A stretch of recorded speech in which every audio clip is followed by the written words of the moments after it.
Back in Atlanta, 7-3, the Rams over the Falcons. 9:25 left in the first. Trung candidate back deep for the Rams. Bealey to kick it off. Candidate averaging 20.4. That's not very good, because if they kick it in the end zone, you get the ball in the 20-yard line. I've always felt that you start with that. If you do nothing, you get 20 yards.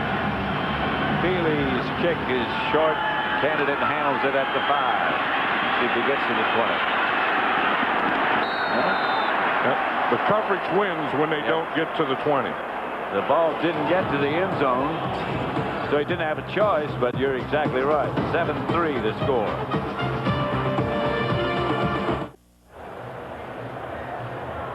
Jamal Anderson, the outstanding Atlanta running back, injured both knees. One last year, one this year. Yeah, this year was his left knee. The one a year ago was his right knee. Happened against Arizona, the third game. And he was such a big part of their offense that they really had to adjust their offense since the loss to him. Marshall Faulk gets his first carry, and he didn't quite make it back to the line of scrimmage. Let's look at the St. Louis offense. Orlando Pace, Newton, McCollum, Timmerman, and Tucker. Torrey Holt and Isaac Bruce, the wide receivers. Ernie Conwell, the tight end. Hodgins and Marshall Faulk, who just got the carry. Quarterback by Kurt Warner. 3 wide receivers set up. Now they shift around, as the Rams do, like no one else. Nobody in the backfield. And then in motion. They love to do that. Shift and then motion. Warner back to throw. Ball was deflected. A flag on the play. Late and deep. Yeah, this is going to be interesting, because if the ball was deflected, then there can't be any pass interference.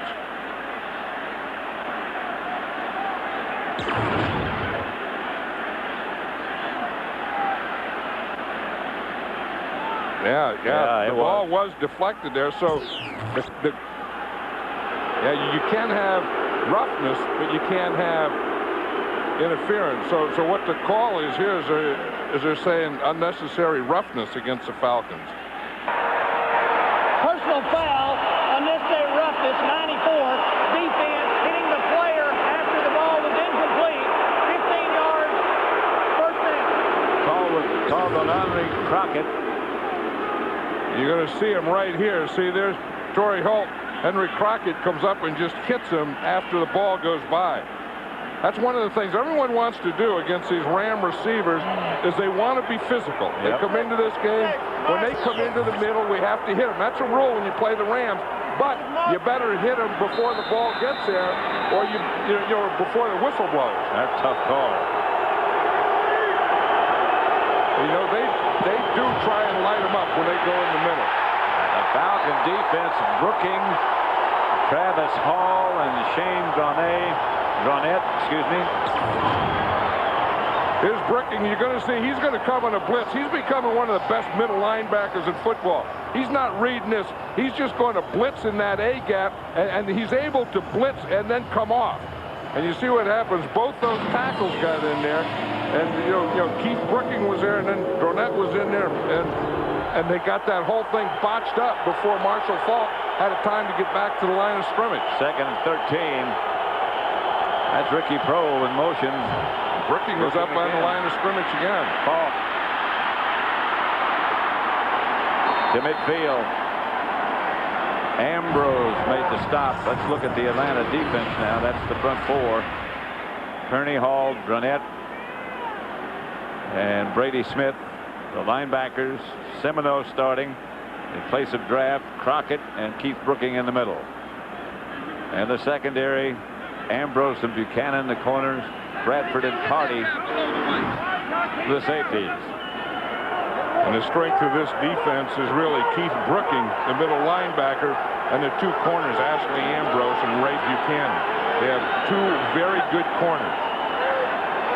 Brooking is very active, and somebody moved in the Ram offensive line. He said Orlando Pace, number 76. Full start, 76, offense. 5-yard penalty, still first Yeah, this is the thing you always worry about when you're the road team in a dome, but this doesn't look like a real noisy crowd. It doesn't sound like a real noisy crowd. And you see that, oops, he went forward that time. Usually they get in that two-point stance and they're ready to pass protect, and they start to rock backward to get that outside rusher. Orlando Pace was going to be a running play. He was rocking forward.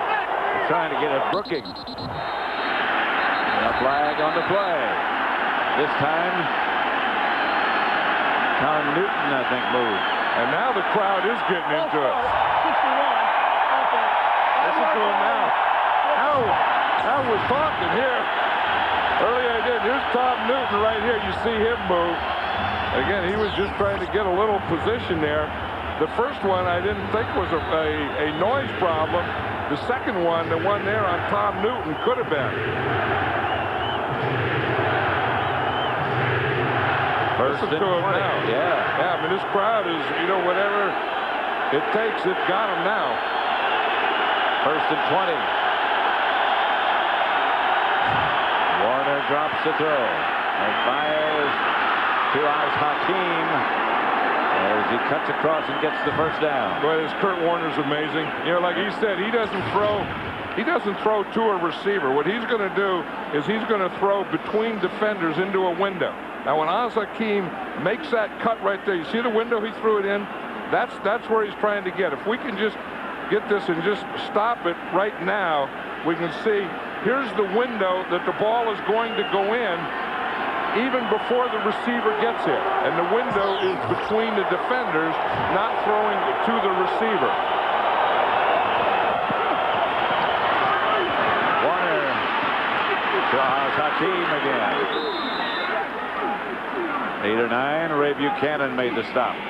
They talk about this, the greatest show on earth, the greatest show on turf, and all those types of things. But you start on, you have Torrey Holt on one side, and you have Isaac Bruce. So you say, okay, we got to take care of that. Then they got Ernie Conwell, he's a tight end. Now they bring in Hakeem, and he's a third wide receiver. Right. So you say, well, we'll take care of that. And here comes Ricky Prohl. He's the fourth wide receiver. And then you still have to deal with Marshall Faulk. Look what happened to Marshall Faulk right there. You see he rolled up on his right leg. He's still playing. Bruce in motion. Handoff is to Marshall Faulk. And he gets down to the 25 and crosses the 25. You're talking about Keith Brookings and the things that he does. I mean, this is his type of game. He's just been moved to middle linebacker this year, so he's just playing on instincts. I mean, it's not a place that he's played all his life, but just watching him, every time I watch an Atlanta Falcon tape, I see two things. I watch this guy, and he seems to be in on every play. And the other thing is, you see that his nose is always bleeding. Yeah. He has that old cut above, you know, where the helmet always comes down. He said his head never fits any helmet, or the helmet never fits his head. Warner pump fake. Going for Faulk. No. Had it, dropped it.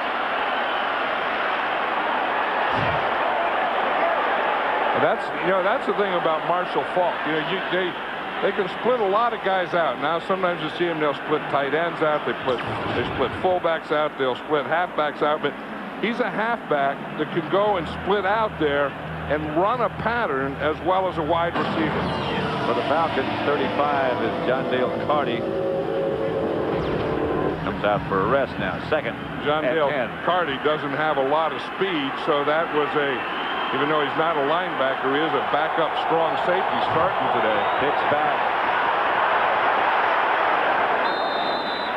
Across the 20, that was candidate right now for a game break. Let's return to James Brown in Los Angeles. Pat, take a look at how Tampa Bay pulled it off in overtime. Corey Dillon fumbled on his own 3.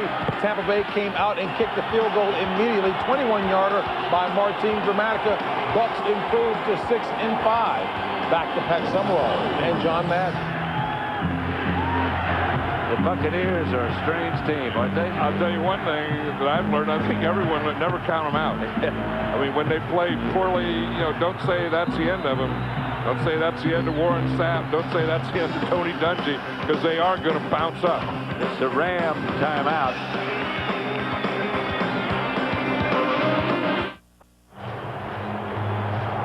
Back at the Dome in Atlanta, 3rd and 4 for the Rams at the Falcon 19. He used to play with the Jets. Bill Mathis. Yeah. Old running back. Yeah. Looks like he could block for himself now. Yeah, he probably could. Birdman, they called him. Touchdown, Marshall Falk from Warner. And we talked about earlier when they got Marshall Falk on a safety. That time was on a linebacker, Chris Graff. And you see Marshall Falk here come out of the backfield. This is where he's at his best. And he's just running a swing. I mean, he just runs to the outside, runs a swing pattern right up the sideline. He just gets a step on Chris Graff, and Kurt Warner just puts it right in there. That's the kind of mismatch you're looking for. There's no way that was going to work. No, and Chris Graff is the specialist in that area. He's the nickel linebacker. Kurt Warner says on these deep ones, he said what he tries to do is just drop it in, and he dropped that one in perfectly. Fox NFL Sunday, brought to you by Fidelity Investments. We can help you see yourself succeeding. By Porsche, what only a Porsche brings to driving. By UPS, the official delivery company of football fans everywhere. And by Beechwood Aged Budweiser, with the crisp, clean, and refreshing taste known only to the king of beers.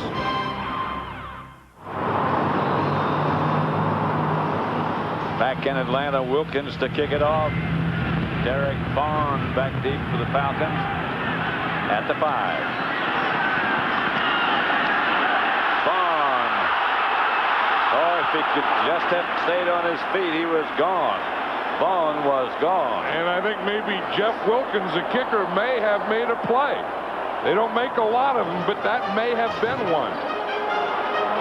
3:21 left in the first quarter. 14-3 St. Louis over Atlanta.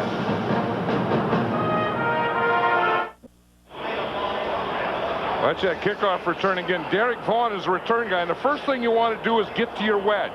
First thing the wedge do is they all get together, hold hands, it'll keep them together, and then you run off and break off that. Now watch, he runs right into his own guy right there, Mark Semino. So Wilkins didn't make the play originally, but watch Wilkins. No kicker, he comes around, spins around, and look what I got at the end. But then he just ran into his own guy. Yeah. It was really, I mean, we give credit to Wilkins, it kind of made the tackle, but maybe we have to give some credit to Semino there. But he was the guy that really slowed up Vaughn. But I think maybe Wilkins, I mean, being the next kicker, Pat, and giving him the respect that the kickers deserve, maybe Wilkins put Semino in that position. To Vaughn's credit, he realized he could get up and run again, and he tried to. Yeah, because the only guy that he hit was his own guy. Yeah. Chandler back to throw. Juggled. Flag on the play. Reggie Kelly, the target, the tight end, up the seam, and he got the flag. Yeah, when you're a 14-year veteran like Chris Chandler, you do try and put the ball in some tight places because you have trust in your arm and trust in what you read and see, and that was an awfully tight place. 38, defense. First down. Rich Cody's a strong safety. And we're going to see it come right in here, right there. You see the ball was in the air, and did you see he grabbed him with his left hand? Grabbed his jersey, yep. But it's his right hand there on the back, but he grabbed him earlier with the jersey with his other hand. 17-yard penalty, first down Atlanta.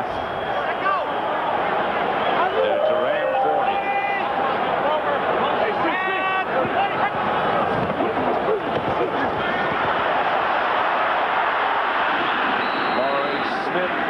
Taken down by Dre Bly. That's a heck of a play by Dre Bly. Yeah, that's when corners have to make a play. When you're in a cover 2 and you have support on that side, you have to make that tackle. Let's go down to Ron Pitts.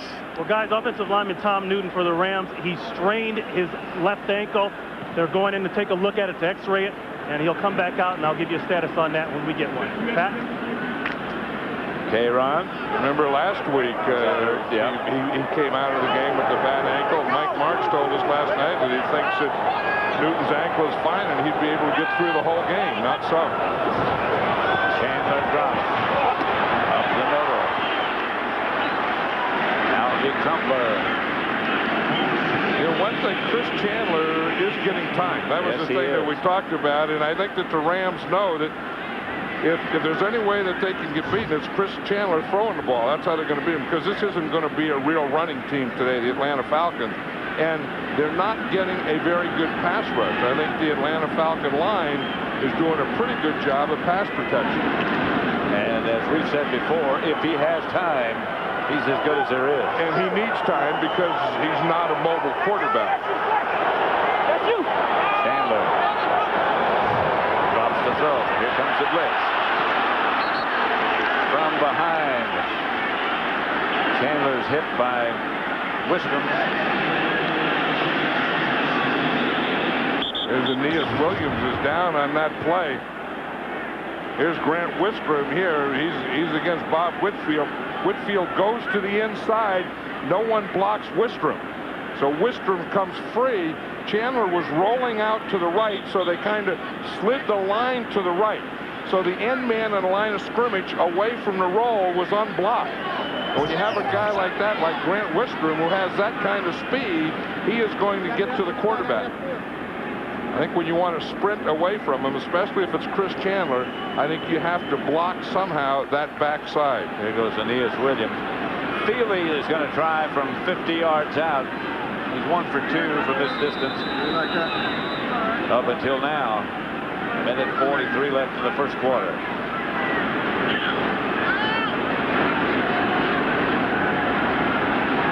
Snap's good. Holds good. Feely doesn't get it there.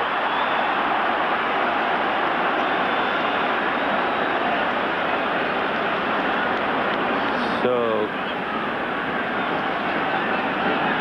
the Rams will take over. Fox Tuesday Music's biggest stars are on Fox.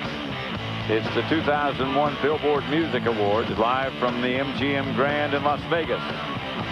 Don't miss the music event of the year.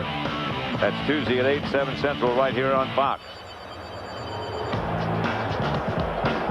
And remember now the Rams take over on the 41-yard line because it's not the original line of scrimmage when you miss a field goal, but it's the point that the ball was kicked from, which is usually 7 yards deeper than the original line of scrimmage. Ball. About 4, hit by Brady Smith. The Falcons were talking about Marshall Faulk and how tough he is to tackle, and he said you can't look at the shoulders and the head because he's always giving you movement with the shoulders and head, and if you start to look at that, then you're going to go for fakes. You always have to look at the belt buckle because the only thing that he can't move is that middle of his body. So you look at that belt right there, and then you don't go for that head and shoulder type thing. Frank Garcia has taken Tom Newton's place at left offensive guard. Frank Garcia is the guy that had trouble on Monday night with Warren Sapp. He really did. Warner flings it to the open spot. Isaac Bruce, the intended target, I guess, is a flag on the play. And he really flinged it. He flinged it across his body. Watch this. He's going to get sacked right there, and that would be throwing it away, except there was a receiver out there. Holding, 50, offense, 10-yard penalty, still second down. Holding called against Ryan Tucker. Yeah, Ryan Tucker is blocking against Patrick Kearney. Kearney's the leading sacker on this Falcon team. That coming into this game, Patrick Kearney has 9.5 sacks. Ryan Tucker, remember the problems he had with Michael Strahan when he played the Giants? Well, he had a bad shoulder at that time and a broken hand. Well, he had that cast. Yeah. Not to make excuses for him. Strahan had a great day. Warner back to throw. Steps into the pocket. He's taken down.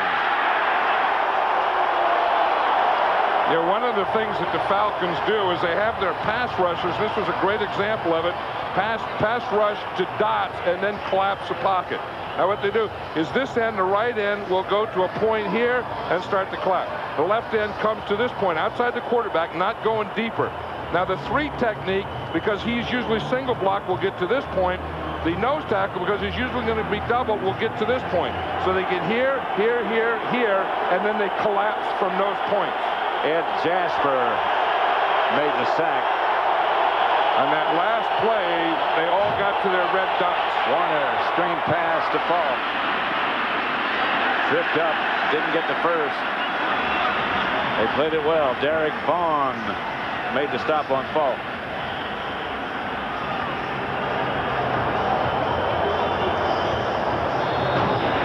The end of the first quarter with the score. The Rams 14, the Falcons 3. Fox NFL Sunday from Atlanta will continue after these messages.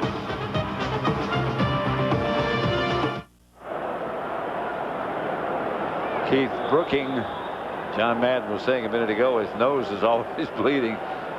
Yeah, well, you know, once you get that, remember when you played, once you get that cut, it's because the helmet doesn't fit properly and it comes down and cuts the nose.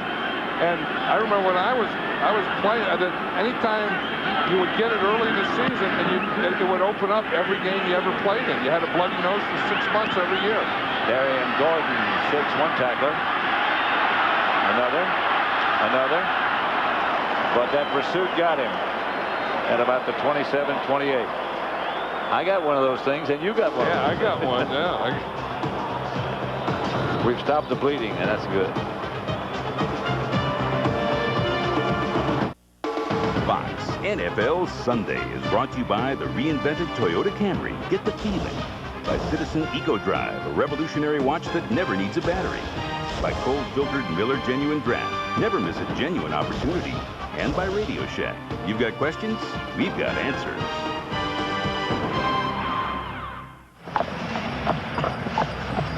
Welcome back to Atlanta. Rams up 14-3. More bad news for the Rams secondary. Cornerback Aeneas Williams strained a muscle in his neck. They're taking him in right now for x-rays. That means that Kim Herring, who was injured, will have to go back in the game at free safety, and Dexter McLeon, who was playing free safety, will have to go out to corner and play there. Sounds like a lot, Pat. Let's see what happens in their secondary. Does sound like a lot. Well, then there's one more thing. Yeah. Ray Bly, who was playing right corner for McLean, now goes to left corner for Aeneas Williams. Chandler gives to Maurice Smith. It's over! Here you're going to see right here is where Aeneas Williams got that injury. You can see it's one of those things, again, where he's diving and he gets it by his own man. From his own man. That happens quite a bit, but it's usually with defensive linemen in the offensive backfield, usually not downfield. When you have a defense with a philosophy like this, like Lovie Smith, where everybody's pursuing the ball. Everyone has to get to the ball, and sometimes you get your own guy. That's Maurice Smith. Close to first down yardage, stopped by Tommy Polley. We're talking about Dre Bly. If you watch number 32 there, that he's the guy that in this defense that he has to be the force guy. And you watch when they get a block, you see Bob Christian get on him here, and he just drives them and drives them and drives them and kind of pushes them out of bounds. So when your support guy gets pushed and knocked out of bounds, you are going to gain some yardage on that sweep. 3rd and short.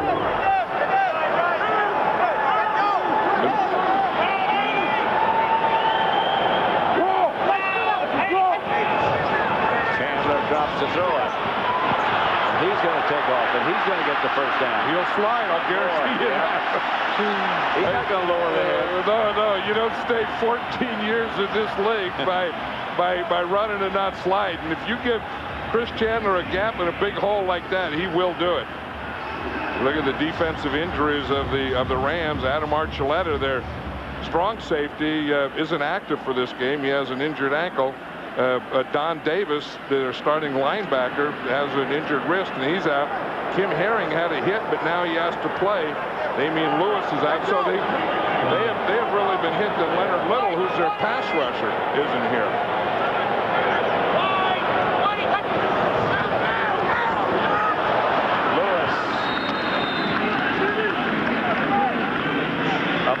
Smith, I beg your pardon. I was thinking about Damian Lewis.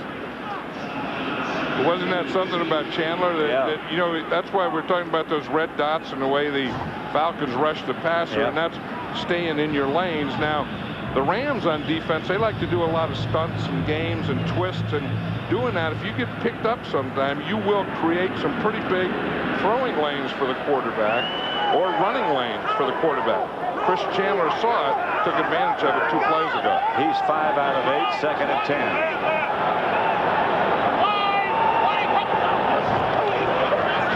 Drops, has time, gets it to his tight end Reggie Kelly, and Kelly gets very near to a first down, not quite there.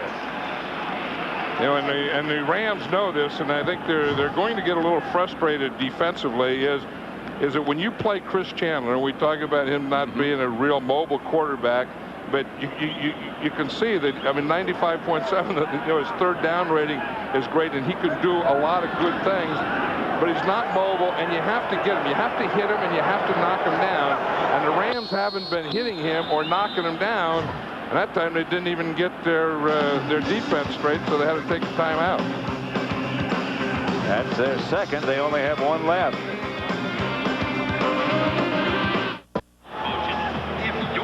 Back at the Georgia Dome in Atlanta, 14-3. Chris Chandler has been hit once, hurried twice, intercepted once, that for a touchdown. And that's a big key, only being hit once. I mean, if you're going to play Chris Chandler and you're getting, you know, in the second quarter, you better have hit him more than once, or eventually he's going to have his way with you if you don't get to him. He's great in this situation in a hard count. They need a yard. No backs behind him. So he's got to drop and throw it. And does, and got it in there. There's a crowd around that ball. Yeah, again, there was a bigger crowd around the ball than there was around Chris Chandler. Yeah, I thought he was going to take off again. And I think when you get this situation here, you have to get a crowd around the quarterback. But when he can stand there that long and you give him a gap like that to run it or throw it, he is going to get a first down. Watch him here. See, this is great pass protection. They form a pocket right around here. Now, Chris Chandler can step up. You see him step up in that pocket, untouched. That's like throwing skeleton 7-on-7. Trumpler made the reception and got the Atlanta first down. Chandler fakes, drops it out on a screen pass to Christian. No place to go. Tommy Polley there, read it quickly. That was a heck of a play by Tommy Polley because he was the only guy out there. That's just, they're going to fake the ball here. They got the pull and everything. Then they're coming back to the screen. Now watch, if they get Tommy Polley, if they get Polley, that is going to be a big play. But Tommy Polley gets by the blocker, and he makes a sure tackle on Bob Christian.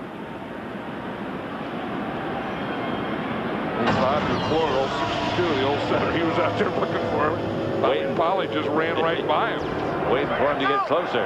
That's a big play. I mean, you have to be able to do that and make the tackle in the open field. Second and 10, Chandler drops. And drops it over to Christian. Down to the 30. A couple of yards short of the first. Christian's been something for this team lately. You know, we knew over the years that he was a good blocker and a pretty good receiver. And last few weeks he's been making some runs. And one thing about Christian, when he catches the ball, he's going to square his shoulders and go straight upfield. There's not going to be a lot of ducking and but not a lot of sideway running in Bob Christian. 3rd and 2. Here's where the hard count comes up. He tries to draw you offside with that hard count. Nobody jumps. Chandler to Martin, caught. Inside the 10. He could get out and run, couldn't he? I don't know that anyone touched him. I don't think so either. It would have been interesting had he challenged that and got up and run. But again, he has time.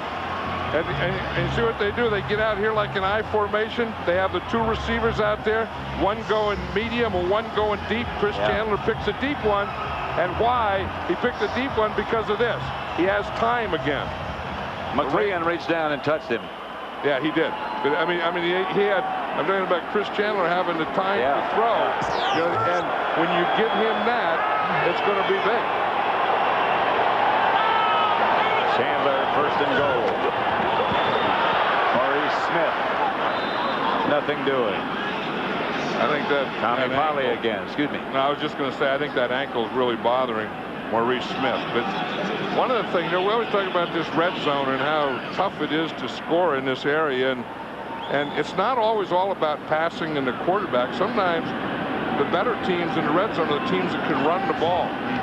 Remember for years when the Dallas Cowboys were so good with Emmitt Smith?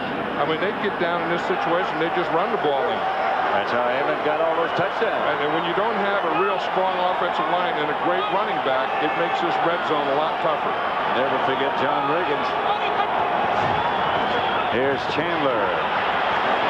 Wheels it outside to Christian, and Christian gets down to about the 2.5. Polly again with Dexter McLean. Look at this red zone since Chris Chandler has been with the Falcons. 57.2 completions, 44 touchdowns, 6 interceptions with a 95 rating. I mean, that's pretty good throwing the ball in that area. One of those things that helped is when he had a healthy Jamal Anderson. Yeah. And Maurice Smith, as you said, is certainly not 100%. Yeah, and this is where he likes to go to Algie Crumpler, his rookie backup tight end. Chandler goes over to the referee and calls a timeout. So Atlanta will have 2 left.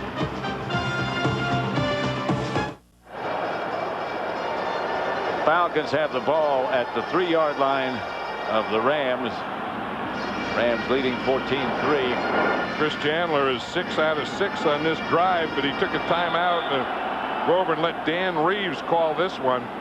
Now, one time, I think when they drafted Michael Vick, they thought that this would be a situation for him, but Dan Reeves doesn't want to break up Chandler's rhythm anymore by substituting Vick in and out. This is a tough, this is not a running down. This has to be a pass situation. He starts Christian in motion. Chandler looking for someplace to go, and Chandler stopped at about the 1.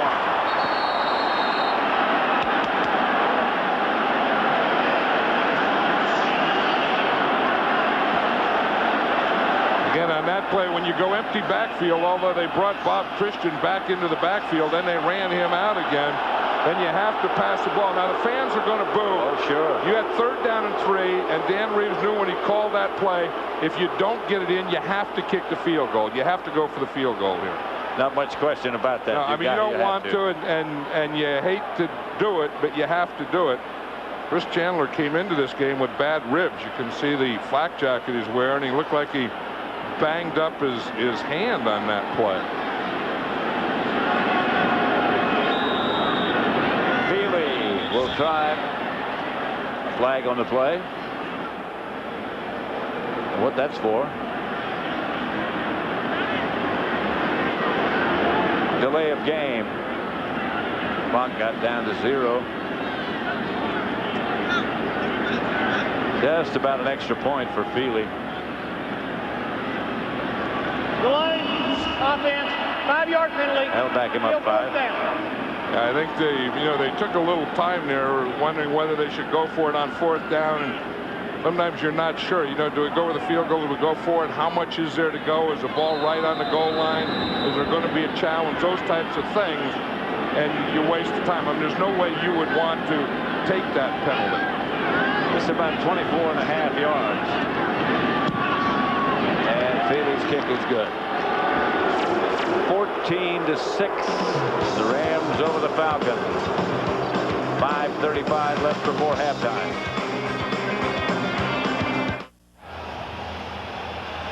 .535 left before the half. 14-6. Feely set to kick it off to Trung Candidate.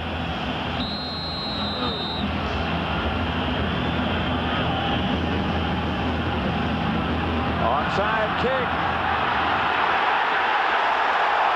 I think the Falcons got it. Remember, all it has to do is go 10 yards.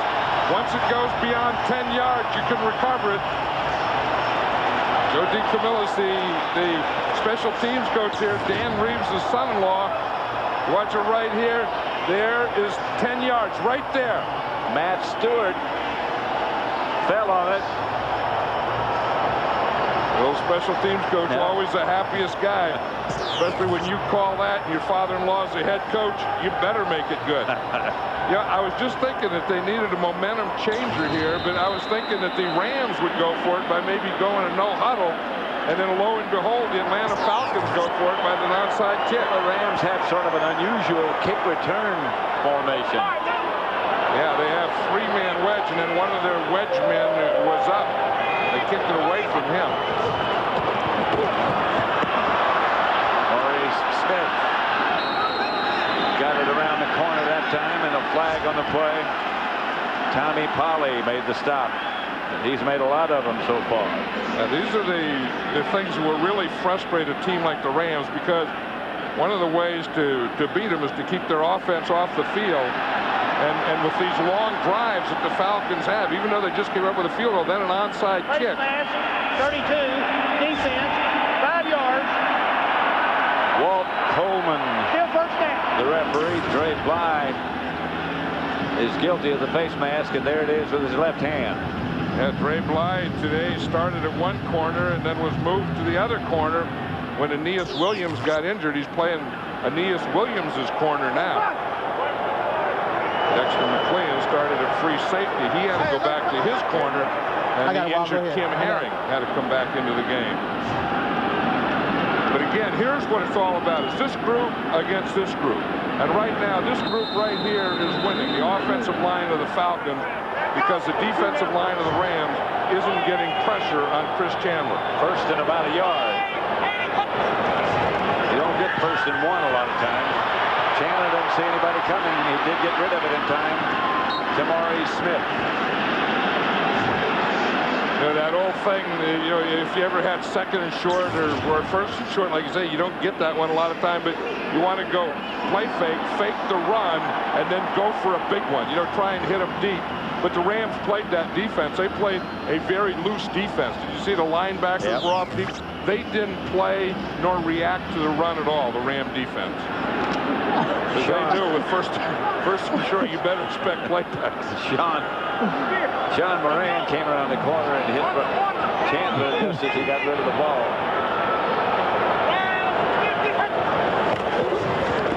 Smith. Maurice Smith gallops straight ahead. Across the 40 to about the 37, 38-yard line. There's a pretty big hole on that left side. I've always thought that Bob Whitfield, I mean, he's been playing in this league a long time. He's a 10-year veteran. But I've always thought that he was one of the better tackles in football. And that time he just kind of got Sean Moran, got him going to the inside, kept him in the inside, and turned him. 7-yard gain for Smith, 2nd and 3.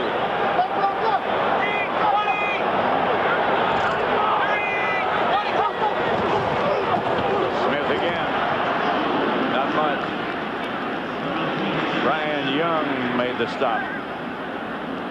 Ryan Young had a big game. In fact, he's been having about 3 or 4 big games lately. Remember he dropped out in a zone blitz and intercepted a pass against Tampa Bay on Monday night. He intercepted Brad Johnson. And then did you see when he knew he was going to be tackled and he put it away? Yep. I think some of the Rams offensive guys can learn from Ryan Young how to handle the ball. Although those offensive guys, I know they're getting frustrated now because they always want to put on a show and they can't even get on the field. Well, this is what you have to do against this Ram team. Here's Chandler. Pass is caught to Mathis, and that'll be enough for a first down. He'll let you know about it. He's been letting you know about it for a long time. Terrence Mathis is a 12-year veteran. And he's a move guy. He's not a speed guy. Right. Terrence Mathis is the guy that, you know, the Falcons use a lot of motion. They move guys around. And Mathis is the guy that motions and moves. And then he catches those shorter passes. And when you get in that situation where you need 3, 4, 5, 6 yards completion, Terrence Mathis is the guy he's usually looking for. How about the Rams haven't run a play this quarter? That's what I'm saying. That's frustrating. I know that they're over there. They're going to have another pregame warm-up. Mathis again. Chandler saw the blitz coming, saw somebody jump and pull the ball down, and Tried to scramble a little himself. Tommy Polley. He was pressured by Polley. Yep, and Chandler will do that. He doesn't like to do that. The Falcons don't like him to do it, but he will do it, and he is frustrating this group.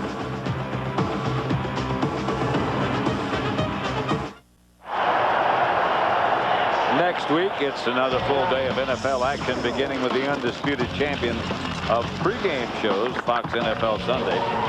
Then it's a battle for the NFC West title. The 49ers take on these Rams. Plus the Redskins visit the Cardinals, plus other regional action. Coverage begins at noon Eastern, 9 a.m. Pacific, right here on Fox.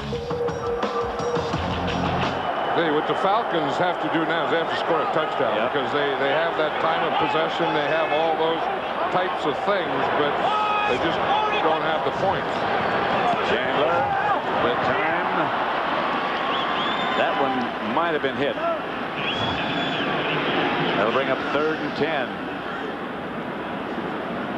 And they're in field goal range now, but so what you want to do 3rd and 10 is you want to try and get a first down. I mean, now you don't take a shot for the end zone because you have plenty of time. You frustrated the Rams offense. You kept them off the field. And now what you want to do here is thinking in terms of getting 10-plus yards to get a first down. Then you go to work in your touchdown. One of the things they said was we got to keep that offense off the field, and they've certainly done that. In the second quarter. Chandler drops. Has time, and he's going to take off and slides at the 25, and a flag on the play. And he's not close to the yellow line. Nope. And the Rams are getting a little frustrated. But you know, when Chris Chandler gets as far as he can go, he is going to slide. He didn't have a first down. No. Was 3rd down. I mean, if it's not a penalty against the Rams, then the Falcons are going to have to attempt a field goal here. Officials. London Fletcher's trying to get in there and get in the argument. He better watch out. They'll throw a penalty on him. They're telling him to get back. And when the officials tell you to get back, you better get back. Well, you have a get-back coach. You need a get-back official. Yeah, but the get-back coach is on the sideline. There's no get-back coach out in the field. Personal foul against Atlanta. So London Fletcher didn't have to be in there arguing. Nope. Now the thing that Mike Martz has to do is they didn't get the first down. So do you take the penalty and put them back, or do you let them try the field goal here? I think you put them back.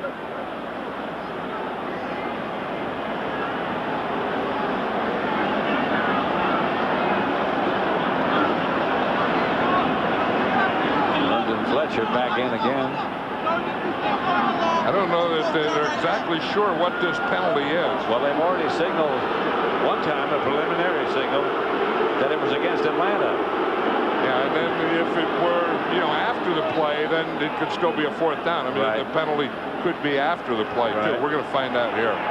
Personal foul, unnecessary roughness, 65 offense. After the play was over, the penalty is declined. By rule, it would be repeat a 3rd down. So St. Louis has declined it, so it'll be 4th down. Yeah, they didn't want to give Chandler another shot of him. You're going to see the play is down, and you're going to see 65 right there. He's coming in and just trying to pick someone off the pile. Or else he's just trying to jump over the pile. Feely, nevertheless, will try from 44 yards out. He missed from 50. He's hit twice.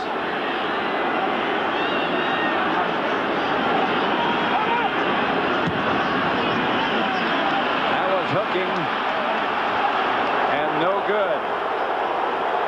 So all that thing break? Yeah, all that time and all that time of possession and all that frustration of the Ram offense didn't put any points on the board for the Falcons. Coming up on the Visa halftime report, JB, Terry, Howie, and Chris will have scores and highlights from around the league. And the Fox Sports ticker will keep you updated with up to the second stats. Coming up at the half. So really, Keenan Fournette was the guy that got that penalty, trying to pick someone off the pile. A lot of P's in that, but at the same time, it didn't affect him in any way. I mean, it's still because Chris Chandler didn't have a first down anyway, and the Rams turned down the penalty. So even if there weren't the penalty, the field goal try would have been from that same spot. The only thing is the defensive unit got a little rest, and the Rams offense got more rest than they'd like to have. And the pass is thrown. A flag on the play. Pass to Oz Hakeem. I see a flag and I see a shoe down there. Yeah. And it's usually in the area of where the linemen are playing, so that's in the area of holding, which it is. Holding against the Rams. Jasper. Holding, 62, offense. 10-yard penalty, still first down. Holding called against Timmerman.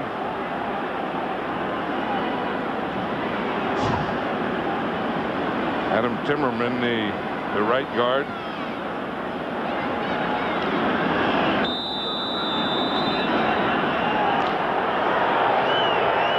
And we saw earlier that Tom Newton was out, and they took him into the locker room and did whatever they did to him and brought him back out. He's in the lineup now.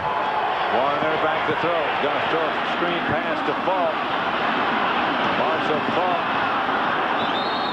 Outside the 35. Stopped by Ronnie Bradford.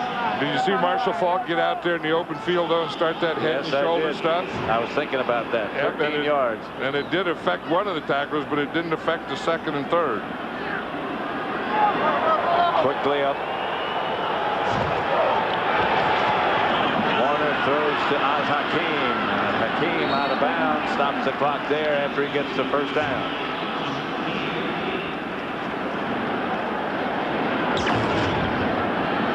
Watch Marshall Falk here. We're talking about moving his head and shoulders. When he starts there, you see he gets that stuff moving, gets the head moving, gets the defender just to shoot air. Didn't get Bradford though. That can be embarrassing. Well, you know, but that was his feet too. I mean, yeah. You know, he could plant on like his left foot, and his right foot is 5 yards in a different direction.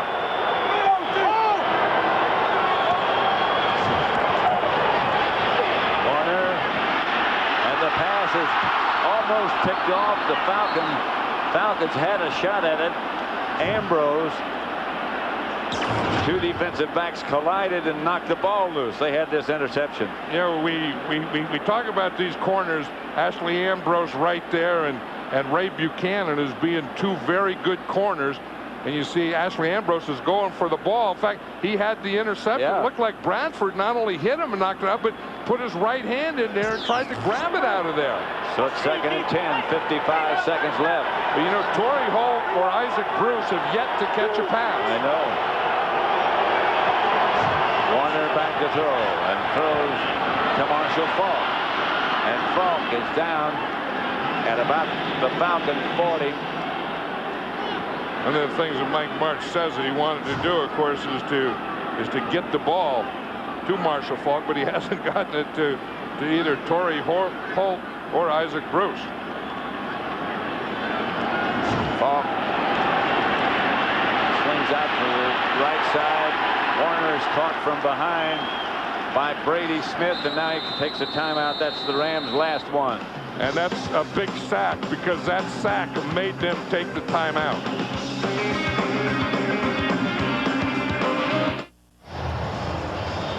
Don't forget, coming up on the Visa halftime report at the halves, J.B. Terry, Howie, and Chris will have scores and highlights from around the league. And the Fox Sports Ticker will keep you updated with up to the second stats. Coming up at the half. I still can't get over that interception. I mean, it looked like Ashley Ambrose had it, and Ronnie Bradford just came in there and hit him. You know, that can happen. Sure. He looked like he thought that was the offensive guy, and he was trying to strip Ashley Ambrose. Warner. Hakeem gets out of bounds.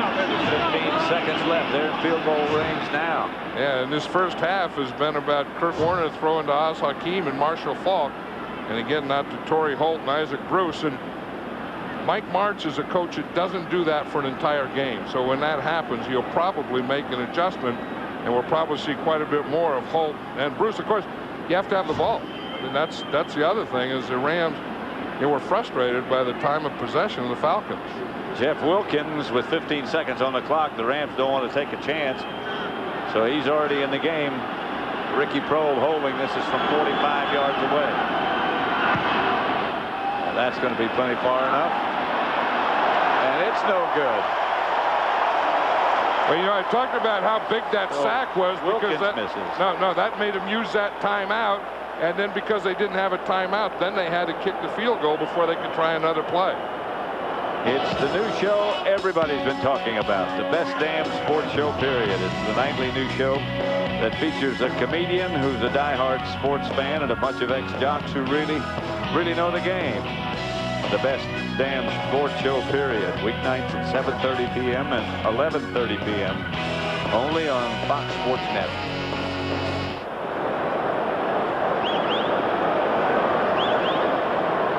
You know, this game sure hasn't gone in the first half the way you would expect, does it? I mean, Atlanta's been beating the Rams every way that you can except in the scoreboard. Rams get some opportunities and can't take advantage of them. Missed 2 field goals. Rams have missed 1. Here is Chandler. Pass is caught by Sean Jefferson, and Chandler's down. Grabbing his left ankle. Or left knee. We're saying how the Rams haven't got there and hit him. They did on that play. Mr. Fletcher, Mr. Smith, heads it's Wendy's chicken bacon Swiss. Tails it's Wendy's bacon Swiss cheeseburger. Call in the air. Tails. Heads! Heads! No, heads. Heads! No, I mean tails! Can't decide between Wendy's delicious new chicken bacon Swiss and Wendy's delicious new bacon Swiss cheeseburger? Each topped with hickory smoked bacon and tangy Swiss? Try them both. It's win-win. Hey, Fry Man, over here. Here you go. For girls and boys, it's a fact. In every Wendy's kids meal, Grinch toys are back. Chandler still down. 19-yard pass completion. Let's see what happened. And you're going to see right there, you see Brian Young is the guy that hits him, is underneath him right there. Can't tell if it's his knee or his ankle, but it's painful. Michael Vick, the #1 draft choice, getting ready. In fact, the guy that hits him is Jeff Skanina right there. Jeff Skanina was underneath. See, and he had his left foot caught in the carpet, and you can just see the way he was hit right there. Watch his left leg. Watch Skanina come through. See, the left foot got caught, and it didn't let the foot come out. So all the pressure had to go to the joint in the left knee. That's a tough one. To me, that's always been the biggest problem with artificial turf, is that your foot does get caught in that carpet. And look at the pain on Chris Chandler's face. And there's no give. And he's done a heck of a job. I mean, he has been hot today, and he's had pretty good protection for the most part. But Jeff Skanina got through on that one and hit him as that left foot was planted. And that brings in the exciting rookie Michael Vick.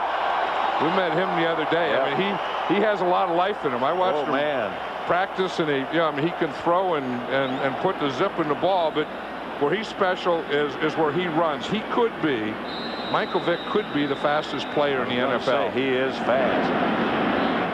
Very muscular. So now anytime you have a defense, you go from Chris Chandler, who's not mobile, to Michael Vick, who's very mobile, you better change some of your plans. I'm talking about the second half. 2 seconds left. Here's Vick. Roll out to his left, lofts it down deep. Ball bounces out of bounds, incomplete. And the clock also has run out. Chandler being helped to the bench. 14-6. So you can see that is a serious knee injury to Chris Chandler. In the second half, we're going to see Michael Vick. I will say this, you know, that Dan Reeves tried to play Michael Vick. He tried to get him in every game, but it took the rhythm away from Chris Chandler, so they stopped doing that. They started it early in the year. They were going to alternate him, and it just didn't work out. 14-6, Rams. The Visa Halftime Report is brought to you by Visa. It's everywhere NFL fans want to be. And welcome to those of you watching St. Louis and Atlanta go at it. Atlanta, first touchdown allowed by the Falcons D in the first quarter of the season. Right now trailing the Rams 14-6 at the half. Cowboys and Redskins. Cowboys have beaten the Redskins 8 straight times. Redskins only 90 total yards offense. Rich Gannon says, hey, we can put up some good numbers against these lowly Arizona Cardinals. It looks pretty good. Got a little clutched on the left, and then Gannon finds Brown. Tim Brown, 5-yard touchdown, 7-0. But back come the Cardinals. Thomas Jones, 5-yard touchdown, 7-0. Then Michael Pittman gains 22 yards up inside on the outside. Remember what the Seattle Seahawks did running the ball against these Raiders. Well, look out. Here it comes. And then Michael Pittman takes it in for another touchdown, 20-7. Hello, Cardinals over the Raiders. Sean Alexander, 12th touchdown of the season, tied for the NFL lead. The Hawks on top right now. Lions go to their 11th straight loss. The Bears beat them today 13-10. Steelers improved to 9-2. Bettis and Stewart leading the way over the Vikings. Buccaneers winning in OT, improved to 6-5 over Chris's Bengals today. And the Saints put it out by 4 over the Panthers. Panthers now have lost 11 straight. First time in NFL history, 2 teams have lost 11 straight in the same season. Dolphins 6-0 at home against the Broncos, and the Patriots behind Tom Brady now 7-3 at the helm. Peyton Manning, 16 interceptions in the league this year. 5 of those have been returned for a touchdown. Make that 6 now. As Rod Woodson picks this baby off, he'll take it back for the touchdown, and this is his 10th career return for a touchdown, a new NFL record. He's now in 8th place with 61 interceptions in his career, 1 behind Dick LeBeau, head coach of the Cincinnati Bengals. And the Titans' 6th straight victory over Cleveland. Their record, they improve. And as a matter of fact, let me correct myself now. New England is now 7-5. I said 6-5. Let's go to Chris. Your first mistake ever, JB. Thank you very much. Ever. Well, you know, the Falcons' defense has been playing so well the last couple of weeks because of their ability to play man coverage on the outside. Ashley Ambrose, Ray Buchanan, great players out there. Unfortunately, when you're playing against the Rams, it's Marshall Faulk, it's Oz Hakeem. You can't cover them all. Michael Vick probably in the second half. Atlanta has held the ball for over 20 minutes in the first half. Will this defense that's already thin wear down? Run Michael Vick all over the place, which I'm sure he will do. No. Some of you will be going to local news. Others will hang around like Howie to watch TB go through his scintillating highlights. It's quite an act. Right after this. Without a net. What's going on, John, Matt, Pat, Summerall? How y'all doing? Y'all call a good one today.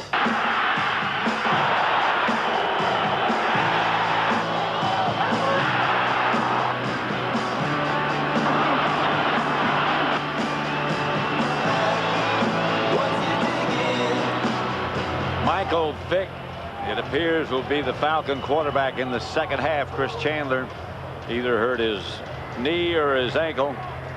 In any case, Ron Pitts had a chance to talk with Dan Reeves, the head coach of the Falcons, on his way to the locker room at the end of the first half. Ron?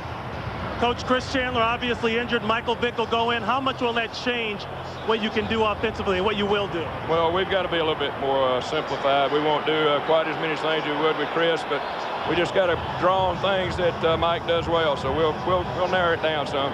You're able to keep the time of possession down for the Rams. You guys stayed on the field, but you couldn't turn it into touchdowns. How do you do that in the second half? Well, we missed a couple of field goals, and that hurts. You know, we got to convert those when we get them, but we got to also get it in the end zone. You can't, you know, defense, we gave up 1 touchdown defensively. The other one was an interception we gave up. So we got to just keep pounding away and hope that good things will turn for us. Good luck second half, Coach. All right, Ron, thank you very much. I have no idea what Dan Reeves said. Do you? No, I didn't.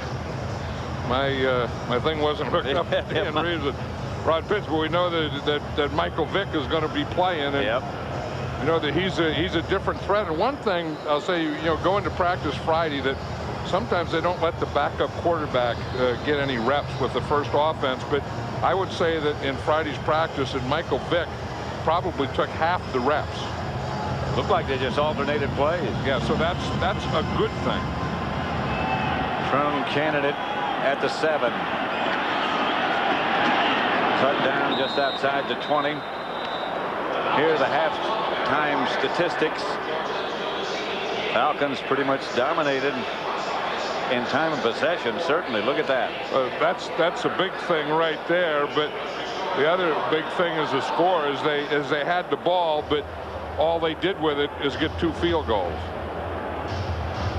And then in the first half, the Rams didn't throw the ball to either Torrey Holt or to Isaac Bruce. Neither one of them caught a pass, did they? No. I mean, they did an interesting thing this week. They made, just the other day, in fact, they made Henry Ellard, their wide receiver coach, made Ken Zampese their passing game coach. Bruce goes in motion.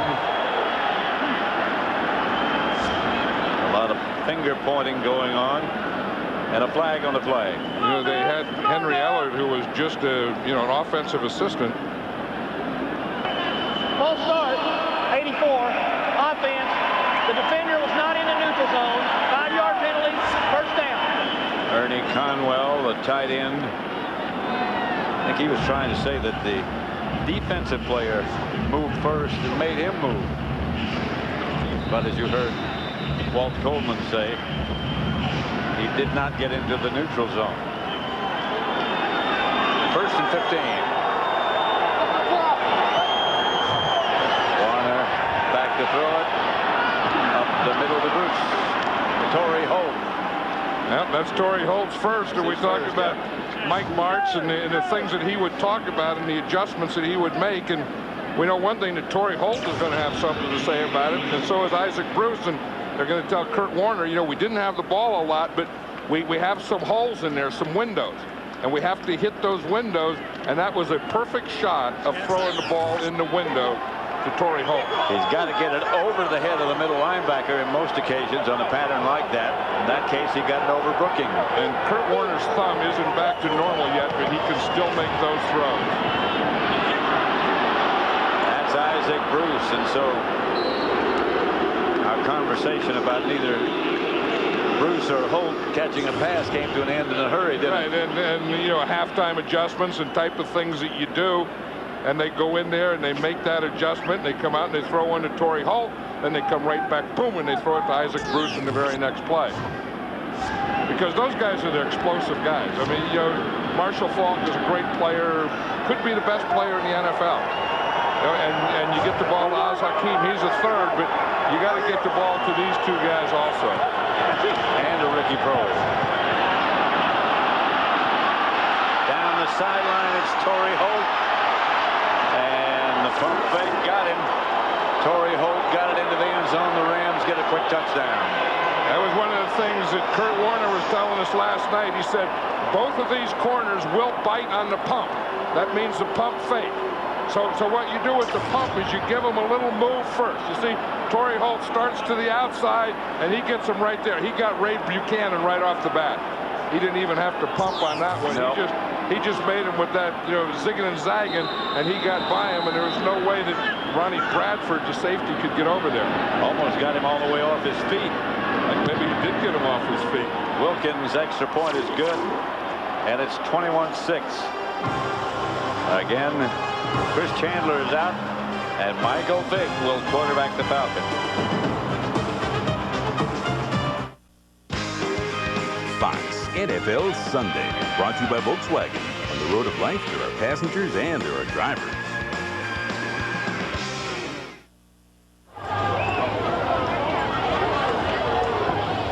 The Rams 21, the Falcons 6. Could you ever do that ice skate? I did. My ankles always turned in. I couldn't stay straight up when I did it. I was no ace. But you could do it. I could do it. I couldn't. I wasn't headed for the Olympics anytime soon, but Vaughn wrapped up by Wilkins. That's why it's that touchdown again. Over here we're going to see Kurt Warner, and here we're going to see Torrey Holt. Now as we look back, Kurt Warner, watch him right. See him make that pump. That's what they're trying to do to Ray Buchanan.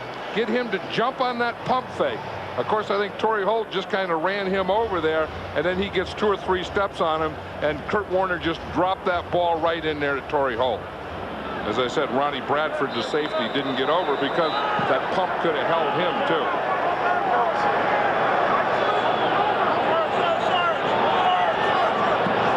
Michael Vick might have taken too long.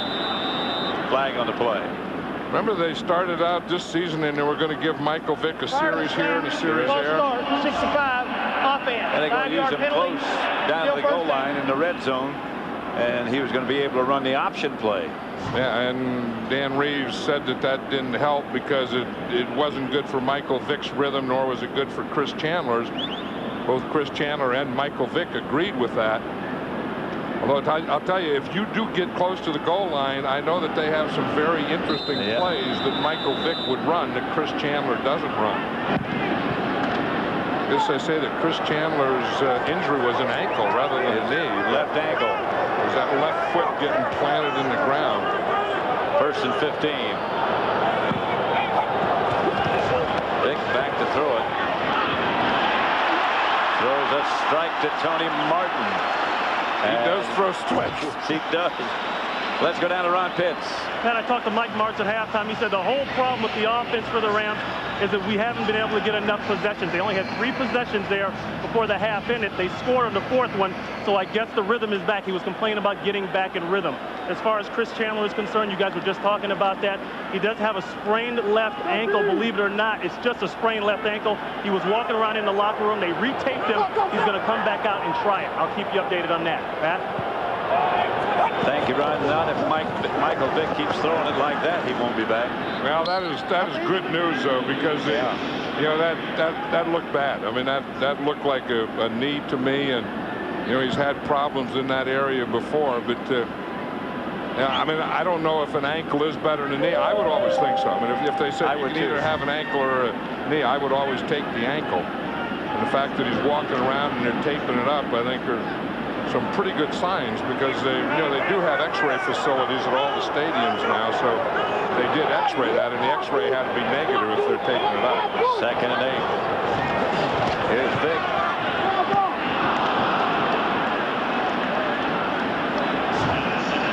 You know, we saw him out here earlier with Jack Burns as his quarterback coach. And look at the play that they were working. Yeah, a little option. Yeah, Jack Burns, the old coach, running the option, and Michael Vick, you know, getting ready for that. So you know that somewhere in here, you know, especially if the Falcons get closer to the goal line, we probably will see some type of option with Michael Vick. They say Michael Vick doesn't lift weights, but he does something.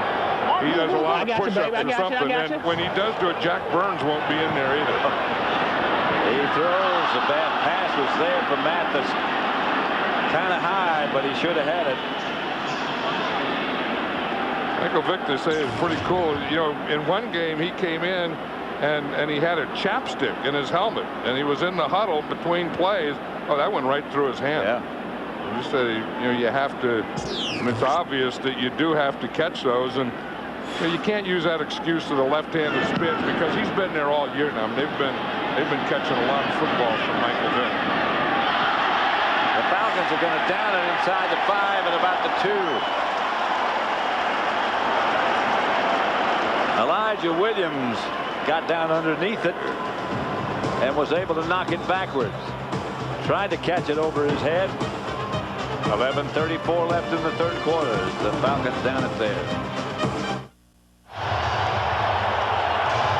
Back in Atlanta at the Georgia Dome. Pat Summerall with John Madden. Keith Brooking. Yep, he's fire everyone. That's the way to do it. That's what you need in a middle linebacker. That's what middle linebackers are all about. In fact, Keith Brooking has a dog named Butkus. His idol, not the dog, Dick Butkus.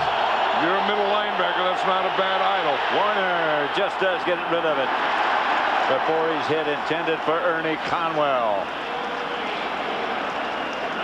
This is what, you know, Kurt Warner did in the first half, or up to date. You can see that his right, he got his big plays to the right. Most of his early stuff was kind of in the middle here, and he's only completed 1 pass for 20 yards on the left side. So most of them have been around the line of scrimmage, short. Then if he's going to go deep or for the big one, he's looking to the right side of the field. Again, he drops in the end zone. Incomplete. Good play. Flag on the play. Maybe not so good. Isaac Bruce, the intended target. Yeah, I think the latter, not so good. Yep, it is the latter. That was a big thing, and Dan Reeves knows that. You have it backed up. 33, defense. there. 33 is Ambrose. Ashley Ambrose. He's on Isaac Bruce there. You see, he's trying to beat him to the spot. Ooh, I don't know about that. Play. Oh, yeah, you got to let him do that. I mean, he's going back there, and he's reading that slant. And Dan Reeves is pointing up to him in the board that there's no way that that should have been pass interference. And I agree with Dan Reeves. Marshall Falk to the 19. Matt Stewart made the stop. And we talked about things that Mike Martz wanted to do and run Marshall Falk more today, you know, and stay with the running. Sometimes these coaches that call their own plays or offensive coordinators, they get enamored with the pass, and once they start passing, they have a tough time getting back to the run. But I think Mike Martz today is making a conscious effort of staying with or getting back to the run. Second. This is Falk again, who breaks it into the secondary, gets the first down, and is taken out of bounds finally by Ray Buchanan. And Torrey Holt is out there to congratulate him. Had he made a block, he may have even been a bigger run. Good block there by Timmerman. You see, he's the guy that makes the thing. Now Holt is out there. If he blocks a couple of those guys instead of getting out of the way, Falk may have had something. But I don't know. There's 5 black jerseys right there, too. Talking about Marshall Falk, the number of times he touched it. He's run it 7 times today and caught 4. What they were trying to do is his goal was to run it 20 times and catch 6 or 7. Well, he's well on the way to reaching that goal. Brooking showed blitz in the middle. This is Isaac Bruce. Bruce crosses midfield, and that's another Ram first down for a game break. Let's go to James Brown, Los Angeles. They pad out the trailing 20-7 to the Cardinals. You know there was an impassioned plea at halftime by John Gruden as the Raiders capitalized on a 12-play, 51-yard drive. Zach Crockett, 1 yard for the score. Oakland trailing by 6. Back to Pat Summerall, John Madden. And we're back at the Georgia Dome in Atlanta. First down Rams. 21-yard pickup, Warner to Bruce. It is. They got the 3 wide receivers out to that side. They're back. Buy some time. And down he goes in the hands of Patrick Kearney. And Kearney came into this game with 9.5 sacks, and he's going to get another one right there. But that was just a pretty good coverage here. Yep. That's the right side. See, this is what he's looking for. He's rolling out to this side. He has a short guy, but oops. He was trying to go to the middle guy. I think it didn't have time. And then he comes back. You see him run back here. Now he's looking at this side. Well, when he starts to scramble, everyone has to start to scramble with him. Second at 14 after the sack. Well, that was about defensive line play. I mean, they had him stopped when he went to his right. Then they had him contained and stopped when he ran back to his left. This is the Ram timeout, so they'll have 2 remaining. 8:45 left in the third.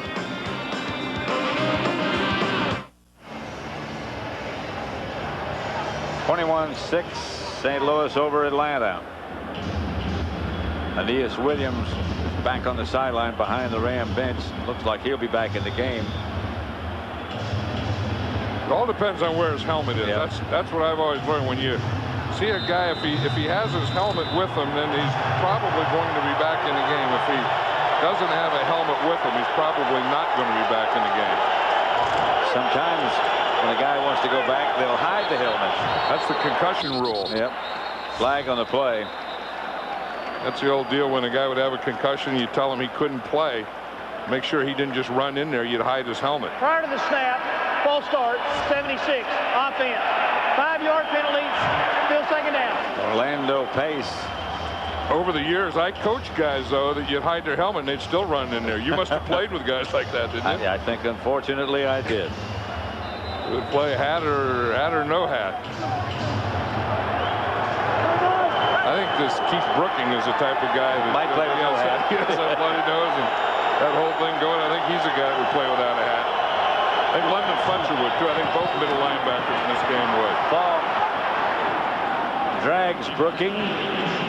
And let's go down to Ron Pitts. Guys, a quick update on Chris Chandler. He tried to walk around with that ankle tape. It wasn't working. Then they said, let's get it x-rayed. No matter how you look at it, they say he's done for the day. And from here on, it's Michael Vick's game. Pat? Thank you, Ron. You can see the pain after Chris Chandler went down. Here's Warner. Bruce on the move, and Warner standing in the pocket and firing. Caught by Isaac Bruce. See the difference in this passing game of the Rams when they get Holt and Bruce involved in it. Then they still have Oz Hakeem. One of the guys that Mike Parks was saying last night that he wanted to get more involved was Ricky Prohl, and he hasn't done that yet. And Ricky Prohl's been in the game. We see him going out now, but he hasn't thrown the ball to him. Mike Martin said that Ricky Prohl is too good a player to be standing next to me in the sideline. And he has been for a long time. He's a very, very bright player. And he's over the years has made some big plays for this Ram team. Trump candidate hits the right side and picks up a few. Get a good block by Tom Newton. That's one of the things. The Rams are a very good trapping team. I mean, they have big guards, but where the off guard pulls and leads and traps defensive linemen, and Tom Newton just made a good trap block on that play. Tom Newton has a bad ankle. He left, they took him and did something to him and brought him out and put him in the lineup again. Falk and Prohl back in the game now. Here's Warner. Prohl inside the 10. There's a Prohl we were just talking about, but does that Kurt Warner get rid of the ball quickly? I mean, here's just the way that he hits these guys. We're talking about putting the ball on a guy. The thing that he does is you watch all these catches and the way he throws it, none of these receivers break stride. I mean, that was a big thing years ago that Joe Montana did. I mean, Joe Montana and Jerry Rice were maybe the best ever, but I think Kurt Warner, with all his receivers, the way he puts that ball on them in perfect stride. He has tremendous confidence in his own ability to put it right where he wants to. Touchdown, right where he wanted to. Marshall Faulk. Marshall Faulk, you put him in the backfield and he looks like a great tailback. You split him out and he looks like a great receiver. Here he is out here. He's just going to run a slant pattern or a post pattern in there. And how do you throw the ball in there when you see all that stuff happen? I mean, you see a black jersey in your face, you see a black jersey in the right of him, you see a black jersey in the left of him, and you throw it right between those black jerseys to Marshall Faulk. Wilkins for the extra point. But Marshall Faulk does look like a wide receiver when he gets out there, doesn't he? He doesn't look like a running back split out. Watch as he finds a window, and he puts it right in that window. That was a skinny window. Yep. Not open very wide. Fox NFL Sunday is brought to you by Southwest Airlines, proud sponsor of the NFL and official airline of Super Bowl 36. By DirecTV, the #1 satellite entertainment provider. By Best Buy, give the gifts they really want. Best Buy, this holiday, turn on the fun. And by Burger King, home of the Whopper.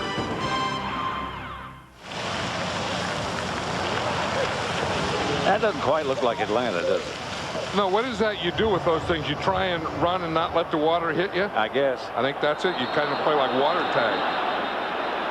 That was a different type of kick. Yeah, and a different type of return, too. Anytime a number 63 returns the kickoff, that is different. Roberto Garza.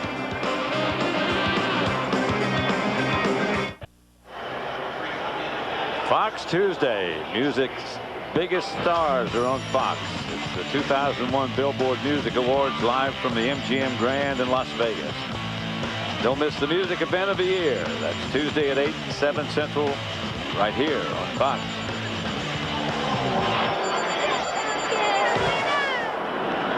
Michael Vick, the quarterback.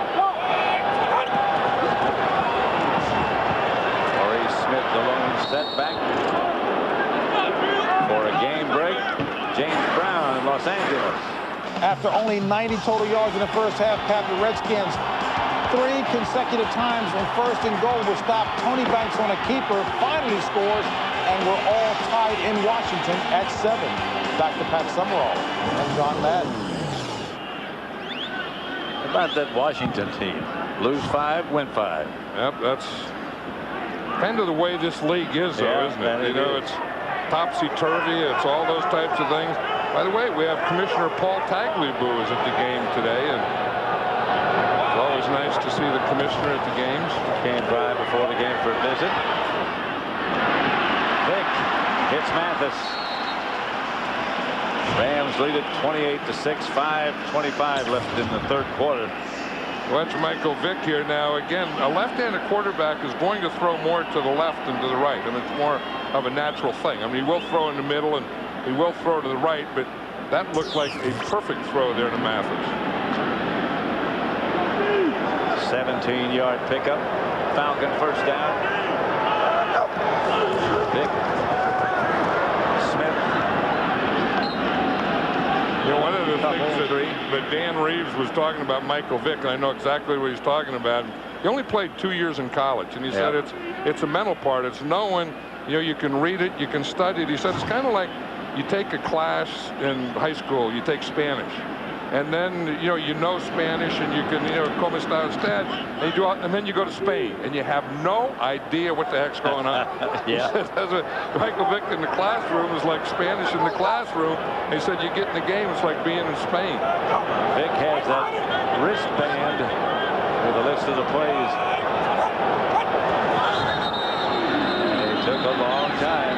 I think they're going to call that on Michael Vick. Yeah, he started to move before the ball came. Or took too much time. Prior to the snap, ball start. He started 7, too soon. offense. 5-yard penalty. Still second down. Yeah, he did. I saw that up here, that he started to pull out before the snap. In fact, you can watch him right here. See him start to pull out right there. He moved, and then he knew that he pulled out. He pulled out on 1, and the ball was going to be snapped on 2. So he had to wait until it got to 2 in the middle of his pullout. He had a great career in college, brief but great. I think his record was like 20-2 or something like that. Straight ahead is Christian.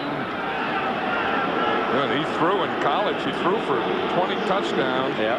And he ran for 16 touchdowns. So, I mean, that old double threat, run or pass. I mean, he ran for about as many touchdowns as he threw for. He really got the speed. He can fly. And the Ram defense knows that too. And they had one kind of plan, for Chris Chandler, which would be the total opposite plan that you'd have to have for Michael Vick. 3rd and 7. If they don't get the heat on him, we might see a chance to watch him run right here. Throws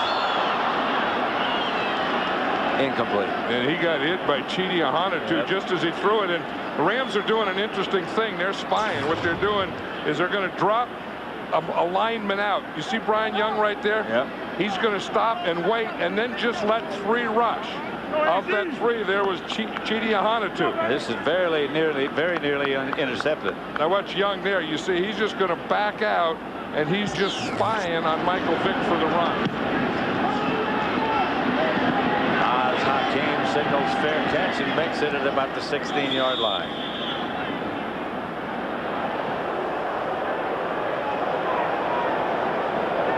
X-rays results are in of Chris Chandler, and they were negative. Nothing broken. Well, I think the good news first, that it wasn't a knee, that it was an ankle. Yep. And then the second good news is that it's a negative X-ray. There's Commissioner Paul Tagliabue. Yep, as we said, it's nice to see him. And I think with all this topsy-turvy and teams you think are going to win, not winning, teams you think are bad, the Washington Redskins, like you brought up, I think the commissioner likes that. I think the fans like that. Fall weaves his way over the right side for about 6. And I will say the commissioner's done a good job, I think, with that whole September 11th thing. And he did the right thing by canceling. And then they have a makeup game. I think, negotiating to get the Super Bowl a week later in New Orleans with the car dealers. I mean, those are all things you wonder, you know, how the heck do you get that done? But he did, and you have to respect that. And those are the things you don't think about when you consider becoming a commissioner. Or if you were the commissioner, you wouldn't want to have to do it. Yeah. Warner firing deep, incomplete. Torrey Holt. Oh, Torrey Holt was wide open. Yeah. Look at this. In the Rams' first 4 games, they had 6 turnovers, 11 takeaways. Then in their last 6 games, they had 26 turnovers, 12 takeaways. So the ratio was -14.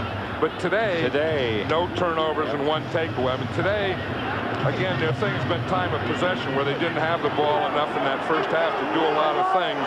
But once they get it, man, they can really light you up. Now they're starting to get into a rhythm and a flow with their offense. Warner back to throw. Lays it outside to Ricky Prohl. Prohl cuts back middle of the field to midfield. At the 50 by Chuck Wiley. And that's the type of thing that they do. You know, we say that, you know, they have to get the ball to Torrey Holt. They have Isaac Bruce on the other side. Oz Hakeem comes in as a third. Ricky Prohl comes in as a fourth. You see him. He was right there in the slot in the left. He just runs an out. Now, don't run out of bounds. You see, when you get up against the sideline, I swear, if you will cut back, you'll always pick up another 10 yards. And, you know, I mean, there's so many guys now in football, running backs, wide receivers, they get up against the sideline and just run out of bounds. And if you cut back, there's always something good there. Most of the time. 12 years. Trump candidate's the deep back, and he gets the carry. Flag on the play as the Falcons defenses converge on Trump candidate. This is going to be, when the referee calls it, it's going to be a holding penalty against the offense. Holding, 84, offense, 10-yard penalty, still first down. Ernie Conwell. He watches the tight end and the right tackle on that side. So when he calls that, that's going to be his penalty. There's Henry Ellard. We're just talking about him. He'd been the offensive assistant, and this week Mike Martz made him the wide receiver coach. Ken Zampese, who was a wide receiver coach, he made him the passing game coach.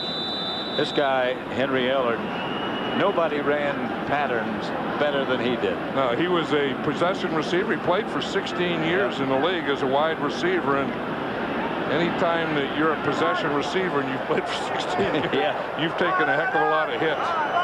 But I think that Henry has the respect of the receivers on this team, and he's ready to be the receiver coach. His candidate looking for a place to go, can't find it, and he lost a couple. And Mike Martz said, I mean, it's, you know, sometimes you do those things after a loss, but he was saying that, you know, it was something he wanted to do at the end of the season anyway. And instead of waiting until the end of the season, he decided just the other day, why, if I'm going to do that and move Henry to become the wide receiver coach, why don't I do it right now? So he did it just a couple of days ago. Just watching him put the card over his mouth when he calls plays, you know, some of the teams felt that their opponents were taping the games. Of course, they do tape the games, but tape just the coach and slow it down so they could read the lips and see what play he was calling. So that's why he's covering things up when he makes a call. And I found that that stuff never worked. I mean, that's the old thing, you know, where you do it in baseball and you say curveball, curveball, and the guy sticks a fastball in your ear. You never listen again. And, you know, I mean, as a coach, I had some of those things. You know, we got this signal, we got that signal, and you get burned once in your life. You never look again. You ever have guys, did you ever hire guys to spy on practices and up in the buildings and on top and all that sort of thing? We can't talk about things. Oh, okay. We've done in our past. There was a different set. No. The commissioner's here. That may be retroactive to some of the stuff I did.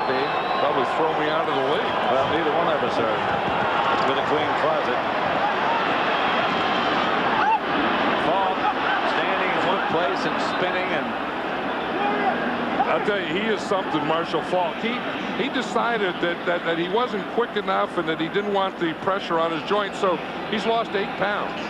He was 216 pounds, and he went down to to 208 pounds. And he said, you know, that he said it's going to hurt maybe his blocking and some of the inside running, but he wants it for his speed and quickness and moves and those types of things. And to run patterns with, and he's certainly done that. I don't know what you do, though. I mean, this is just a couple of weeks ago. Yeah. I mean, he lost 8 pounds. How do you do that? That's the end of the third quarter with the score of the Rams 28, the Falcons 6. Fox NFL Sunday from Atlanta will continue after a word from your local Fox station.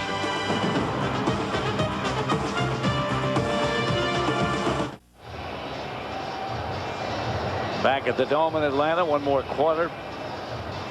St. Louis leading Atlanta 28-6. Pat Summerall with John Madden.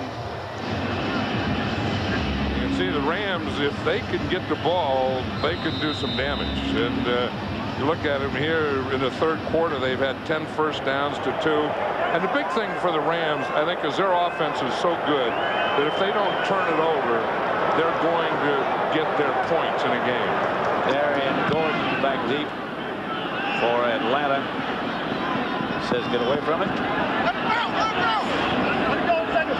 Rams gonna let it bounce, and it goes inside the 20, about the 18. Look at all those guys go, oh, don't do that. Because if it does hit a Falcon, then the Rams could recover. Sure. So the thing that you always do, if you're the kicking team, you always want to get around it the way the Rams were. But if you're the receiving team, you want to stay away. There's Commissioner Paul Tagliabue. I just got word from him. He just called, and he would like you to document some of that stuff we were talking about what you did as a coach. Did you spy on anybody? No, he's not worried about that anymore. Yes, he is. He's going to eat his pie. No, he can't be. He just called. But if he called, he can't be too worried about it because he went to get a piece of pie. Well, he wants some documentation, is what he said to me. I don't know. Well, he either wants documentation or dessert, and I just saw him choose dessert.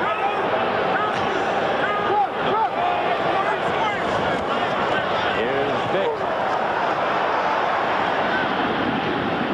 A little high, and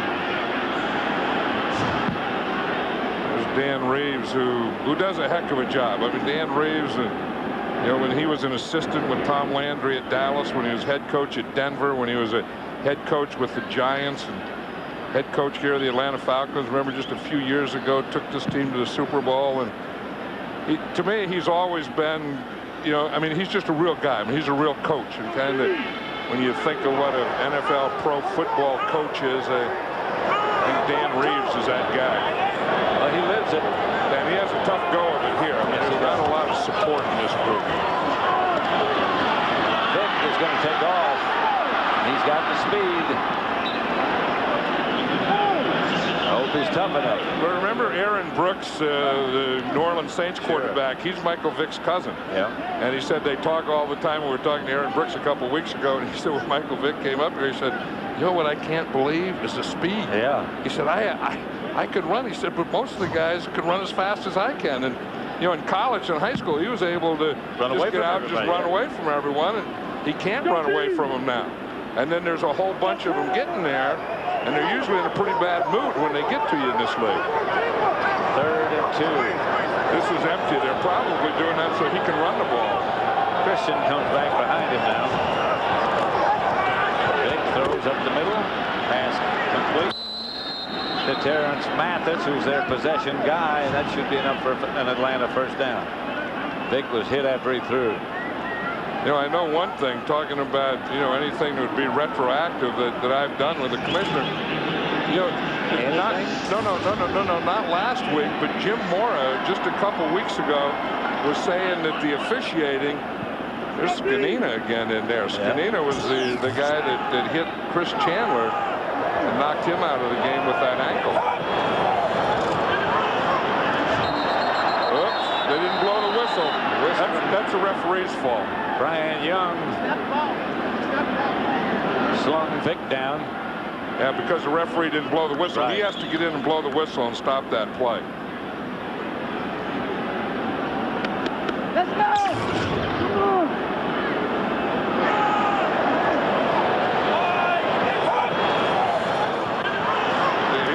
They didn't call anything either. No, and no whistle, as you said. No, and the center, what happened is the center snapped the ball early, I think. Vic sets the throw. Throws to Mark. incomplete. He gets out of bounds, stops the clock. First down, Falcons. 12:39 left in the fourth quarter. You know, Vic can zip that ball, and he can, you know, zip those outs and comebacks, and he can zip those outs and comebacks better to his left. Like I say, he's with this Ram defense now. They're going to give him a lot of different looks, and he's in Spain. First and 10. Off fake. Lofts it deep for Martin. Incomplete.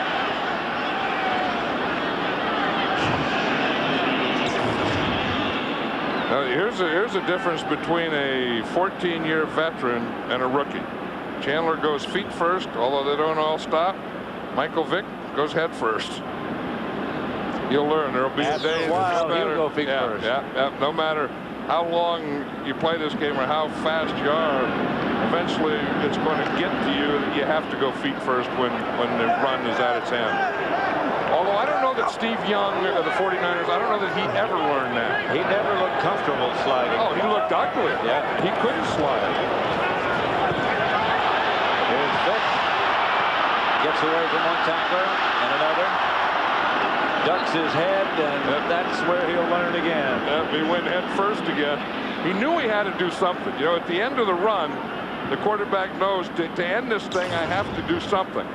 Now he knows when he gets to this point right here, as he runs away, that he has to do something. He's not sure what it is, but it's not ducked forward. That's sort of a half get down. Slide, yeah, it's a get down, and you're in half a hunker. Third and 1. But you want your feet to go first. Very few things you can do well in a half a hunker. But he is a flashy kid, though. I mean, I remember watching him in college. I really liked this kid. Corey Smith. Now Dan Reeves has one right here. Reeves Smith didn't get the first down. So you're down 28-6. Got to go for it now. Fourth quarter, he has to go for it. He also covers his mouth. He thinks somebody's spying on him. He knows you're here. Dan Reeves is covering up and calling a good one. You would think, or you would expect, but the defense probably expects too that this would include a Michael Vick run. Some kind of an option or straight ahead? No, I would think some kind of an option. Get to the perimeter. Like this. Got the first down, flag on the play. Vick ducked under. He's still doing it head first. He's gonna do it head first for a few years. Oh no, that's going to be against the Falcons there. Dan Reeves had his call. He knew what he wanted to do. He did get Michael Vick to the outside. Did get his first down. Did get his first Holding, down. 70, offense, 10-yard penalty. Whitfield. Still fourth down. And now, you know, we're fourth down. Here's Whitfield right here, number 70. Yep, there's a hole right there. Yep. He did it. He got him. Yep. And maybe if he didn't do it, maybe Vick wouldn't have gotten the first down. That was skinny that he had in his grasp. That's a lot of guy. Yeah, when you got a handful of Scanina, you have a handful of a lot of stuff. 4th and 11, and the Falcons are going to go for it from here. And now this is that other 4th and 1 that was made for Michael Vick. This one, not so much. This one, he'll execute from the shotgun. Here's Vick. Chased down from behind, close to a first down. And remember, that was 4th down, so it has to be a first down. Yep. Very close. It is a first down. This is the thing, you want to stay in your lanes. You see, the Rams get out of their lanes. You see, and then when you get out of your pass rush lanes, then you give Michael Vick a big lane to either run or throw in. They did that to Chandler, too, and Chandler took advantage of it. You would think when Vick, that they would be, especially on 4th and long, they would have been in a more controlled rush. They're going to challenge. The challenge flag has come out from the Rams sideline. Yeah. They can challenge the spot. I'm sure. Mike Martz has a smile to go with his challenge. St.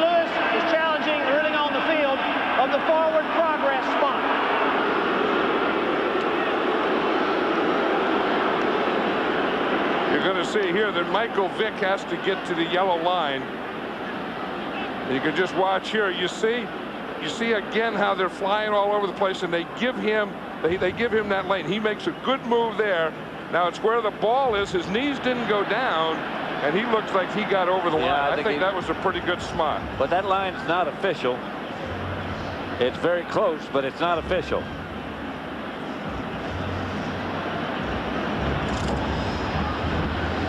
But if you look, he had to get over that line. You see, if you look at the line on the field, and right now he's at the 46-yard line is where they spotted it. So where he has to get is beyond that line right there. You see, that's where they spotted the ball, and that's where the ball is. You see, and they put the ball right on the spot where the ball hit the ground. And it's right on that hash mark. If you look now where the football is, they left the football right where Michael Vick left it.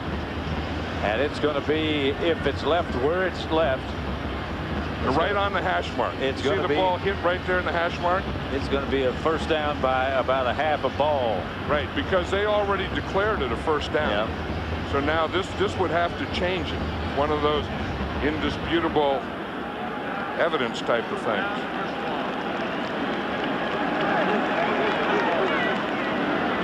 Dan Reeves thinks he's got it. He has he's already calling the play. Right, as a play caller, you always have to think in advance. After reviewing the play, the ruling on the field stands. The runner was down at the first down mark. St. Louis will be charged a timeout. Yeah, that was a good call because you could see, I mean, the ball hit right on the hash mark where he had to go, and that's exactly where they marked it. Michael Vick is kind of fun to watch. Yes, he is. He's going to be something. He has a different type of delivery, though.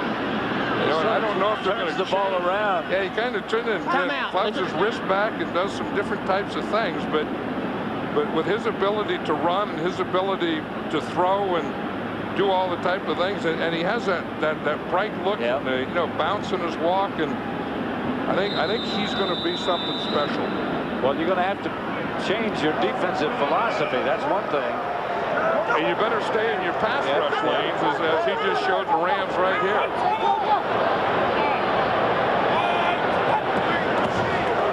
Vick back to throw it.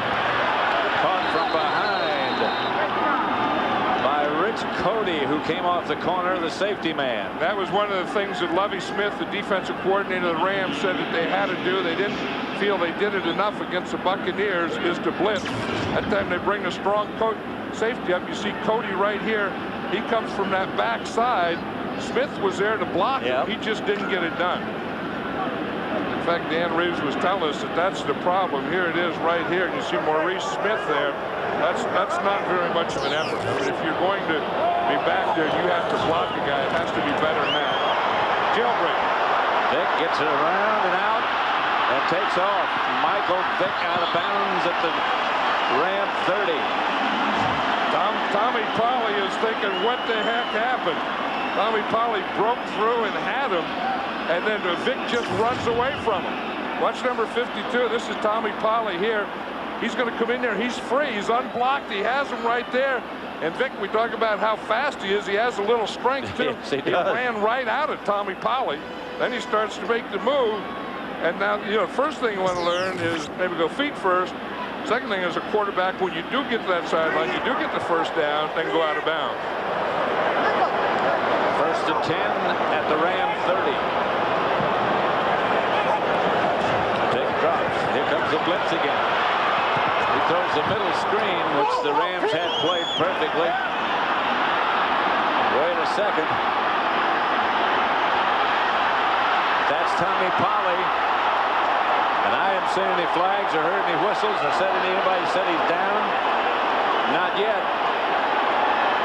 I don't see anyone waving their arms. I do see one official standing back here at the 35-yard line. In fact, he's calling them back. He's not the referee, though. There's one official who was standing here at the 35 and saying, come on back. But then he's running on down. Here comes the extra point team, but Here's that official. It's this official right here. He was the guy that was calling him back. He's saying one thing, he's saying another thing.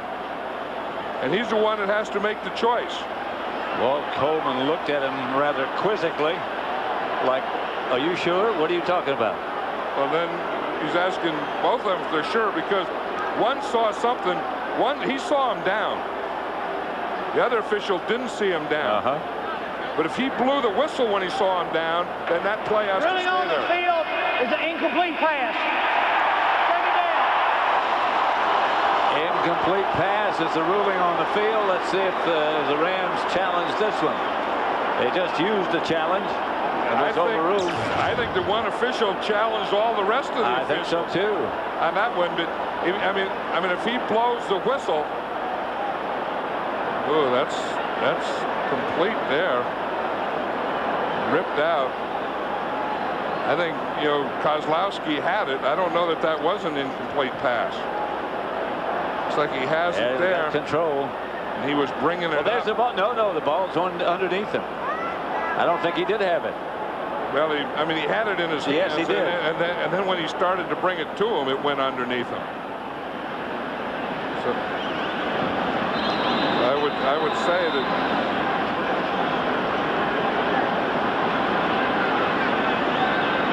there's the ball on the ground. I don't know. That's close. That's a close one, but it's not going to be challenged. 2nd and 10.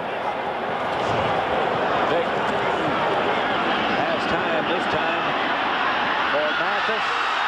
Juggled and incomplete. Aeneas Williams. And we saw Aeneas Williams earlier. They took him off. He's having a heck of a year. Yes, he was a good player at Arizona with the Cardinals for years, and now he's coming here where he gets a chance to win and being a top team and all these teams. I think he's probably enjoying this year as much as any of these Rams. That's the way you stay with. They always tell the corner receiver, stay with the ball, stay with the ball. Aeneas Williams stayed with that ball. Here's Vick. Bounces it out. Intended for Mathis. Incomplete. Vick is something that the only thing that he does is we look here under pressure. He's been sacked once, hit 3 times, hurried 5 times. Hasn't been intercepted, but throwing the ball is the only thing he does left-handed. That he's really a right-hander, and he throws a football left-handed, and it's the only thing he does left-handed.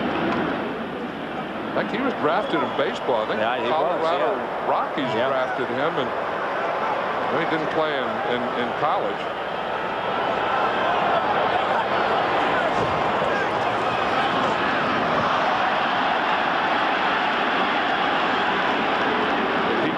Mustard on it. Yes, he can. The 4th down there. He's looking over there. There's no 5th down here. You got to go to the sideline now. As a defensive lineman, though, a guy like him can really wear you out.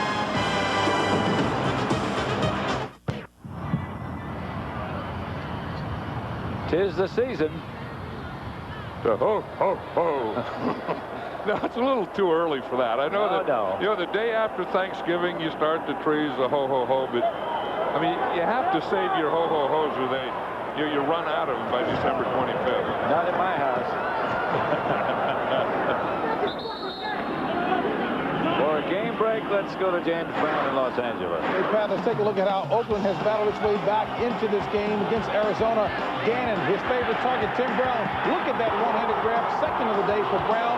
Now Oakland's within 2 in the 4th. Quincy Carter tossing his first touchdown for the Cowboys. This one's a Rocky Ismail, 64 yards. Dallas on top of Washington by 10.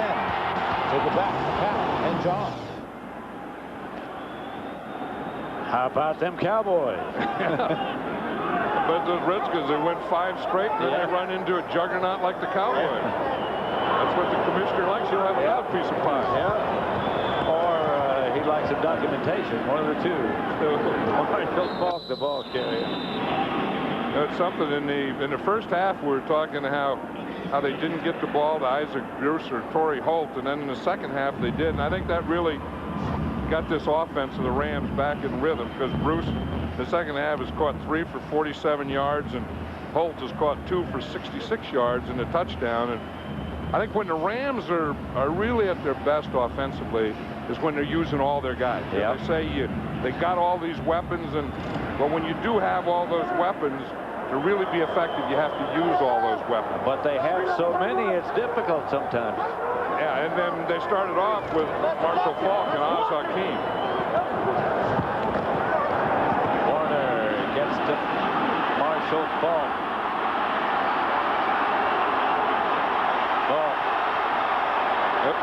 Touchdown. That 8 pounds that he lost got him in the end zone. He lined up as a wide receiver on that play. And that's twice he's done that. Right, and we're saying how, he can line up in the backfield and run patterns, and a lot of guys can do that. But Marshall Faulk can line up as a wide receiver and catch a ball as good as any wide receiver and run better than most wide receivers.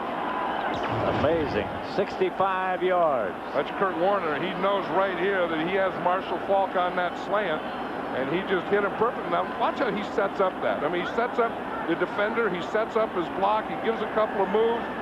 And then, again, I don't know that ball was inside the pylon, though. They signal touchdown, and they're going to kick the extra point, so yes, it is. I don't know if the ball was inside the pylon. I agree with you, but yeah, that's the rule. The ruling. pylon is out of bounds, so if the ball goes outside the pylon, then the ball is out of bounds. Wilkins' extra point is good. Marshall Faulk and the St. Louis Rams take a commanding lead.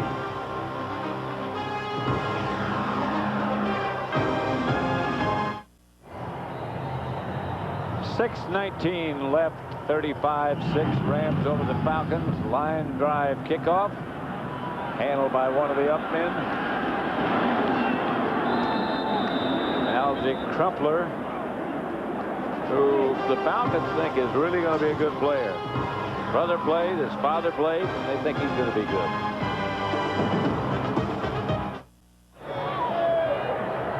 .35-6 St. Louis over Atlanta. Some Ram fans have made the trek to Atlanta.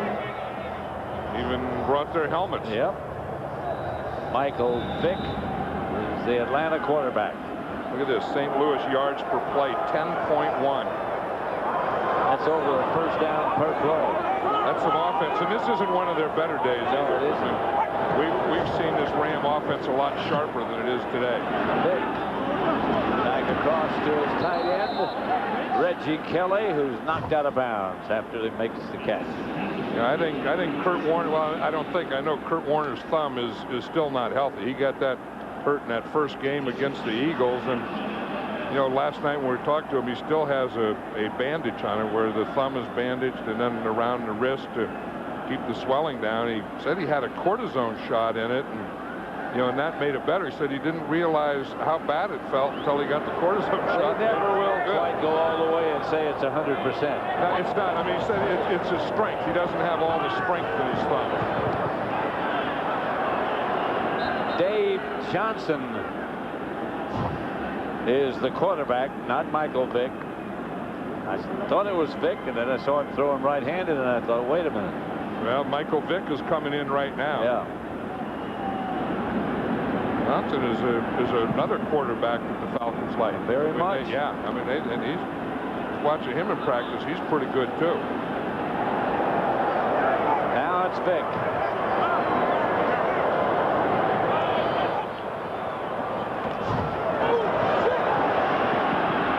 Fumble all the way out of bounds as he's chased by London Fletcher. He thought he could get away from London, but boy, these guys, like he says, they're all fast. And he's down before the ball comes out, so that's going to be a sack right there. He tries to straight arm London Fletcher.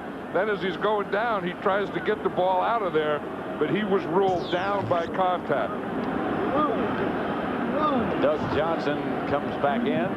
You remember we did a game once when Dan Reeves was coaching at Denver, and John Elway was out, and he had two young quarterbacks, and he rotated them every other play. This is what he's doing with Doug Johnson and Michael Vick. This is Doug Johnson, and he is hammered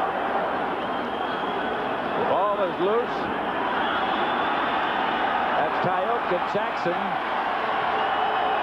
Touchdown. That was sort of delayed.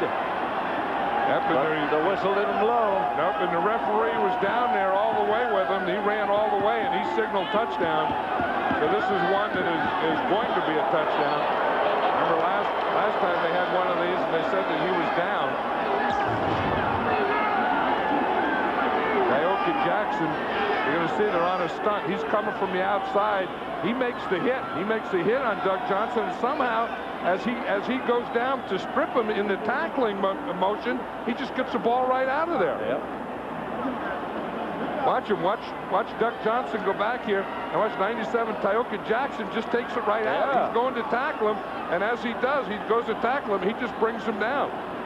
Looks like he should be down by contact. If Bob Whitfield, number 70, touched him, he is down by contact. Again, they can review that if they didn't call it. If they call down by contact, that's not reviewable. If they didn't call down by contact, it is Atlanta's reviewable. challenging the ruling on the field that it is a fumble.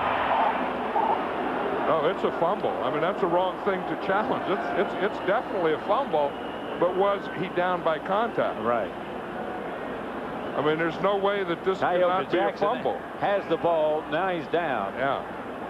And down because of contact, or with contact, with Whitfield. And so that they may see that in the challenge, but the fact that it's a fumble, there was no passing motion. There was nothing. It was just a tackle. But see, his arm isn't going forward. It's going to be the Rams' ball, whether it's a touchdown. He just took it right. I mean, that's a fumble. It's a recovery by Tyoka Jackson, but he was touched by Bob Whitfield. Those eyes are the eyes of a guy who's just had a fumble taken away from him and been pantsed.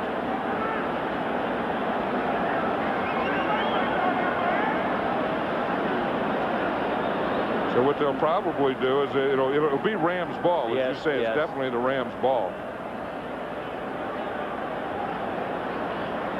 Walt Coleman over for the look. Tyoka Jackson.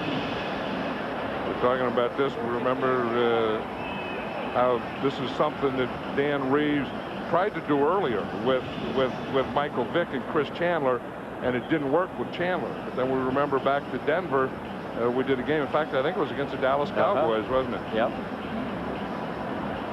And where every other play he rotated his quarterback because he felt with all the verbiage you have in a play, it was easier just to tell the quarterback to play and let him go in. After reviewing the play, it is a fumble, recovery by St. Louis. However, the runner was down by contact, so it will be 1st and 10 at the 26-yard line. Atlanta will not be charged a timeout. Please put 4:58 on the clock, please. So it's going to be the Rams' ball, like we said. Right where Bob Whitfield hit Tyoka Jackson or contacted him. Tyoka Jackson is probably pleased. Not pleased that he didn't get the touchdown, but he's probably pleased that he's been called a runner. Jamie Martin will be the new Ram quarterback now. I think this is something, there's a pretty smart thing by Mike Martz here to get, because Kurt Warner, is banged up, and they're coming off a short week. They played Monday night, and then they come here and they play on the road. And you have your lead. Everything is under control. You're not going to lose this game.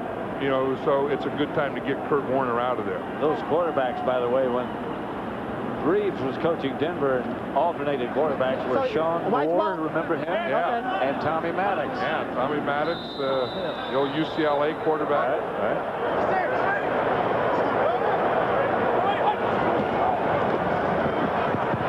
Candidate.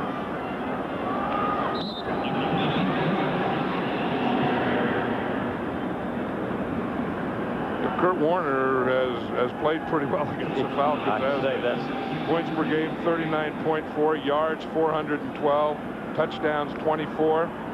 Outscored Atlanta 197 to 75. He has reason to smile. So there may be parity in the league, but there's not a lot of parity between the St. Louis Rams and the Atlanta Falcons. Did you ask him one day how he shaves? He doesn't. Yeah, he shaves with a mustache shave. Yeah. And that's why it always looks like he needs a shave, because he shaves to make himself look that way.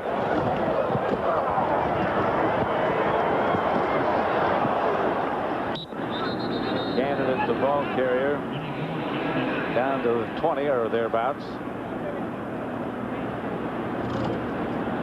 Falcons looking on there. 6-4. I think, they're going to come out of this 6-5, and I was surprised a lot of people, but, they play the Rams now, and they still have to play the Rams again. And, I mean, no matter how you balance this, they're not competitive with the Rams. And certainly not without Chris Chandler, with all due respect to the two young quarterbacks. Yeah, he's got the best chances with him. Right, and if the Rams don't have turnovers. I mean, as I said earlier, I don't think the Rams played their best offensive football. There's a late flag coming out here now. And, they weren't in rhythm last Monday night. I don't think they still have their real rhythm. We have seen them when they were just devastating. Yeah, and they're not there, but they're going to be 9-2, which is as good or better than anyone else in the National Football League. And to me, I think right now they're the best team in the league.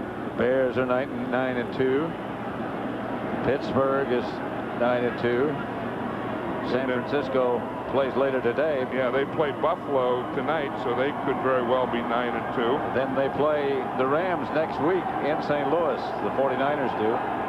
We'll be there. Right. And that's going to be a good one, because we did the first round in San Francisco, and the 49ers gave the Rams all they could handle. Rams won by what, 4 points? Yeah. Walt Coleman. Personal foul, unnecessary roughness, number 60, offense, 15-yard penalty, still third down. He is disqualified from the game. Rod Jones. Like he just got in the game. Yeah, and now he's disqualified. He was probably standing over there in the sideline all day. There's Jim Hannafin, the old line coach, talking to him. So what in the heck's going on? I just put you in the game. You go in there for a play or two and you get thrown out. The heck's the deal with that? He's got to leave and go to the locker room. He can't stay there. Oh, Rod Jones, he does fill that uniform out, though, doesn't he? Yep. And you're right. Once they get thrown out, or as they call it, ejected, he can't stay there in the sidelines.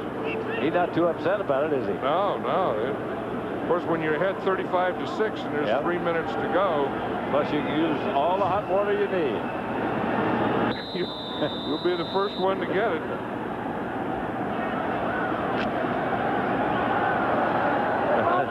Yeah, he doesn't care, but he wants. They just put him in. Yeah, I know.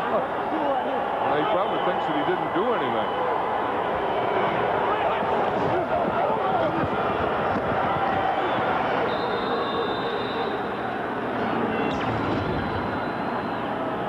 Here it is, right here. We see what he's thrown out of the game for. You just see it, and it was after the pile, so it's going to come up later. Watch him right there. Oh, he's trying to choke the guy. Yeah. He got the elbow inside his face mask. Serious about it. He got him pinned. 1, 2, 3. What? That's what he was saying. Heck, I got a pin on that guy. Got a pin and a vacation to the locker room. And hot water. The first of the hot water. Yeah. He's been on television more than he's ever been in his life. Got a good smile. He's kind of walking off there like he's proud of himself.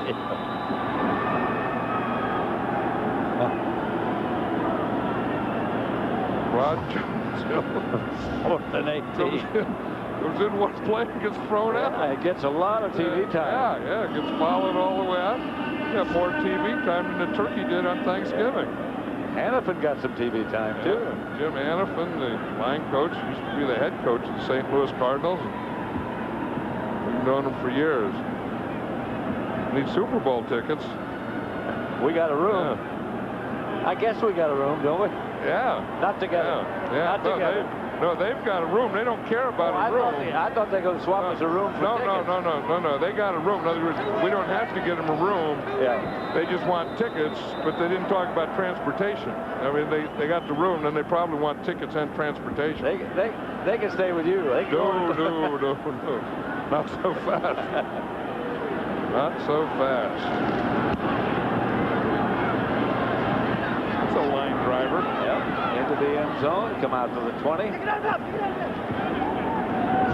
A little soccer move there on the sideline. From Jeff Roberts. 5-6. Make sure it stays out. Saturn is working to keep our economy strong in jobs, in commerce, and in spirit.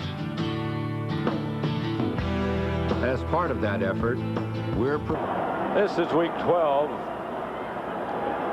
Those are the NFC's best records, and the teams, the top 6, are the ones, if it was over today, that would be in the playoffs. Yeah, St. Louis, Chicago, and Philadelphia would be division winners.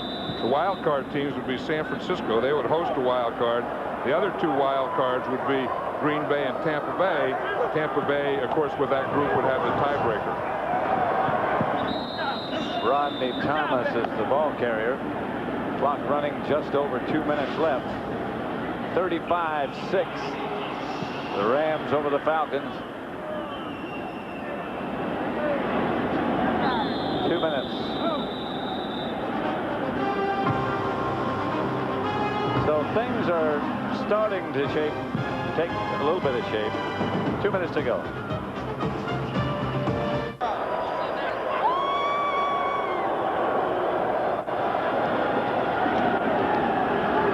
Here's Rod Thomas.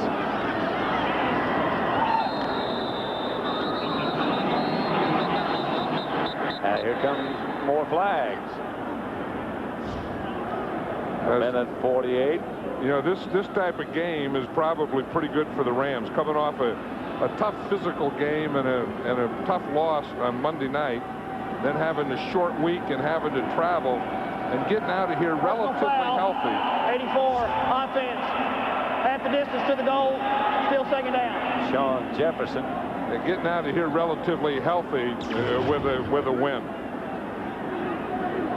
Yep, this one took place all the way out here. I mean, it started on the right side of the field and it ends up outside the left hash mark. You wonder why a guy throws a punch at a helmet.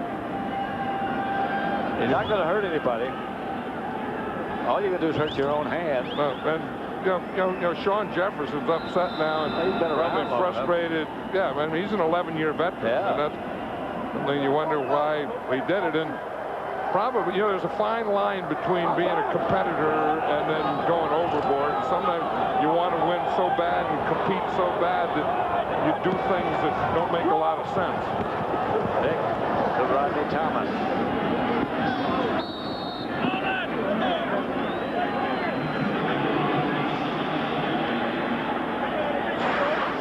You know, if you just take your time and look, there are a lot of things that you like to look at, some things you don't. But look at this action. Just in still. That's real pain there. An intimate conversation. Michael Vick, London Fletcher. Well, that first shot there at Keith Brooking, he looked like a middle linebacker. In fact, he looked like Chuck Bednarik is who he looked like. Vick throws to Martin.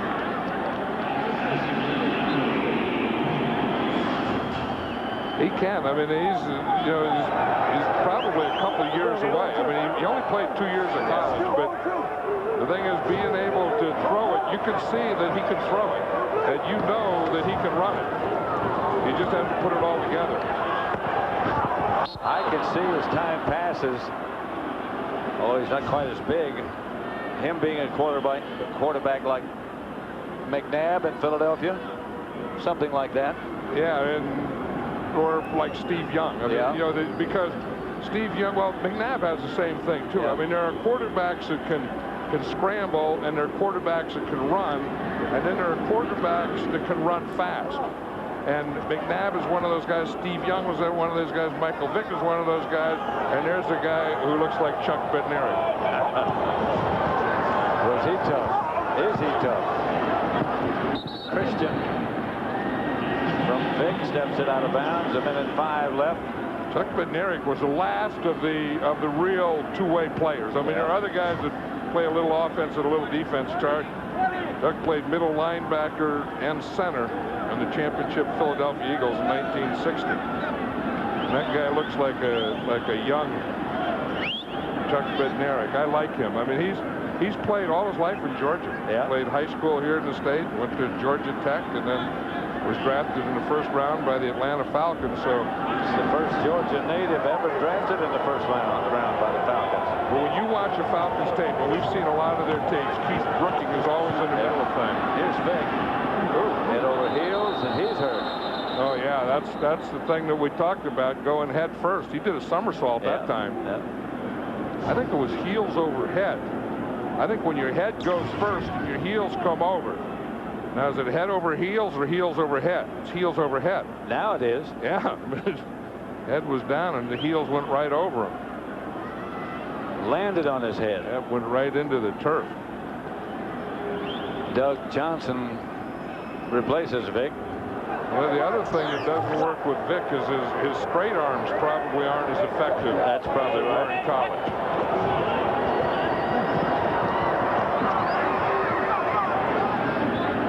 Thomas gets the carry. The clock still running. 20 seconds left. This one's in the W column for the Rams. 35-6.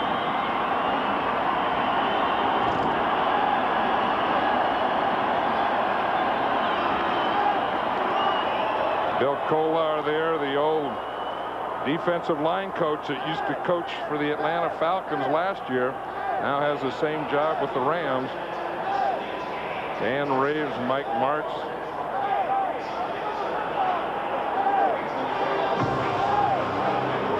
This one's over. 35-6. The Rams over Atlanta. Let's go now to Kenny Albert and Tim Green for the finale of that one. We welcome those of you who have been watching the Rams and the Falcons. St. Louis now 9-2.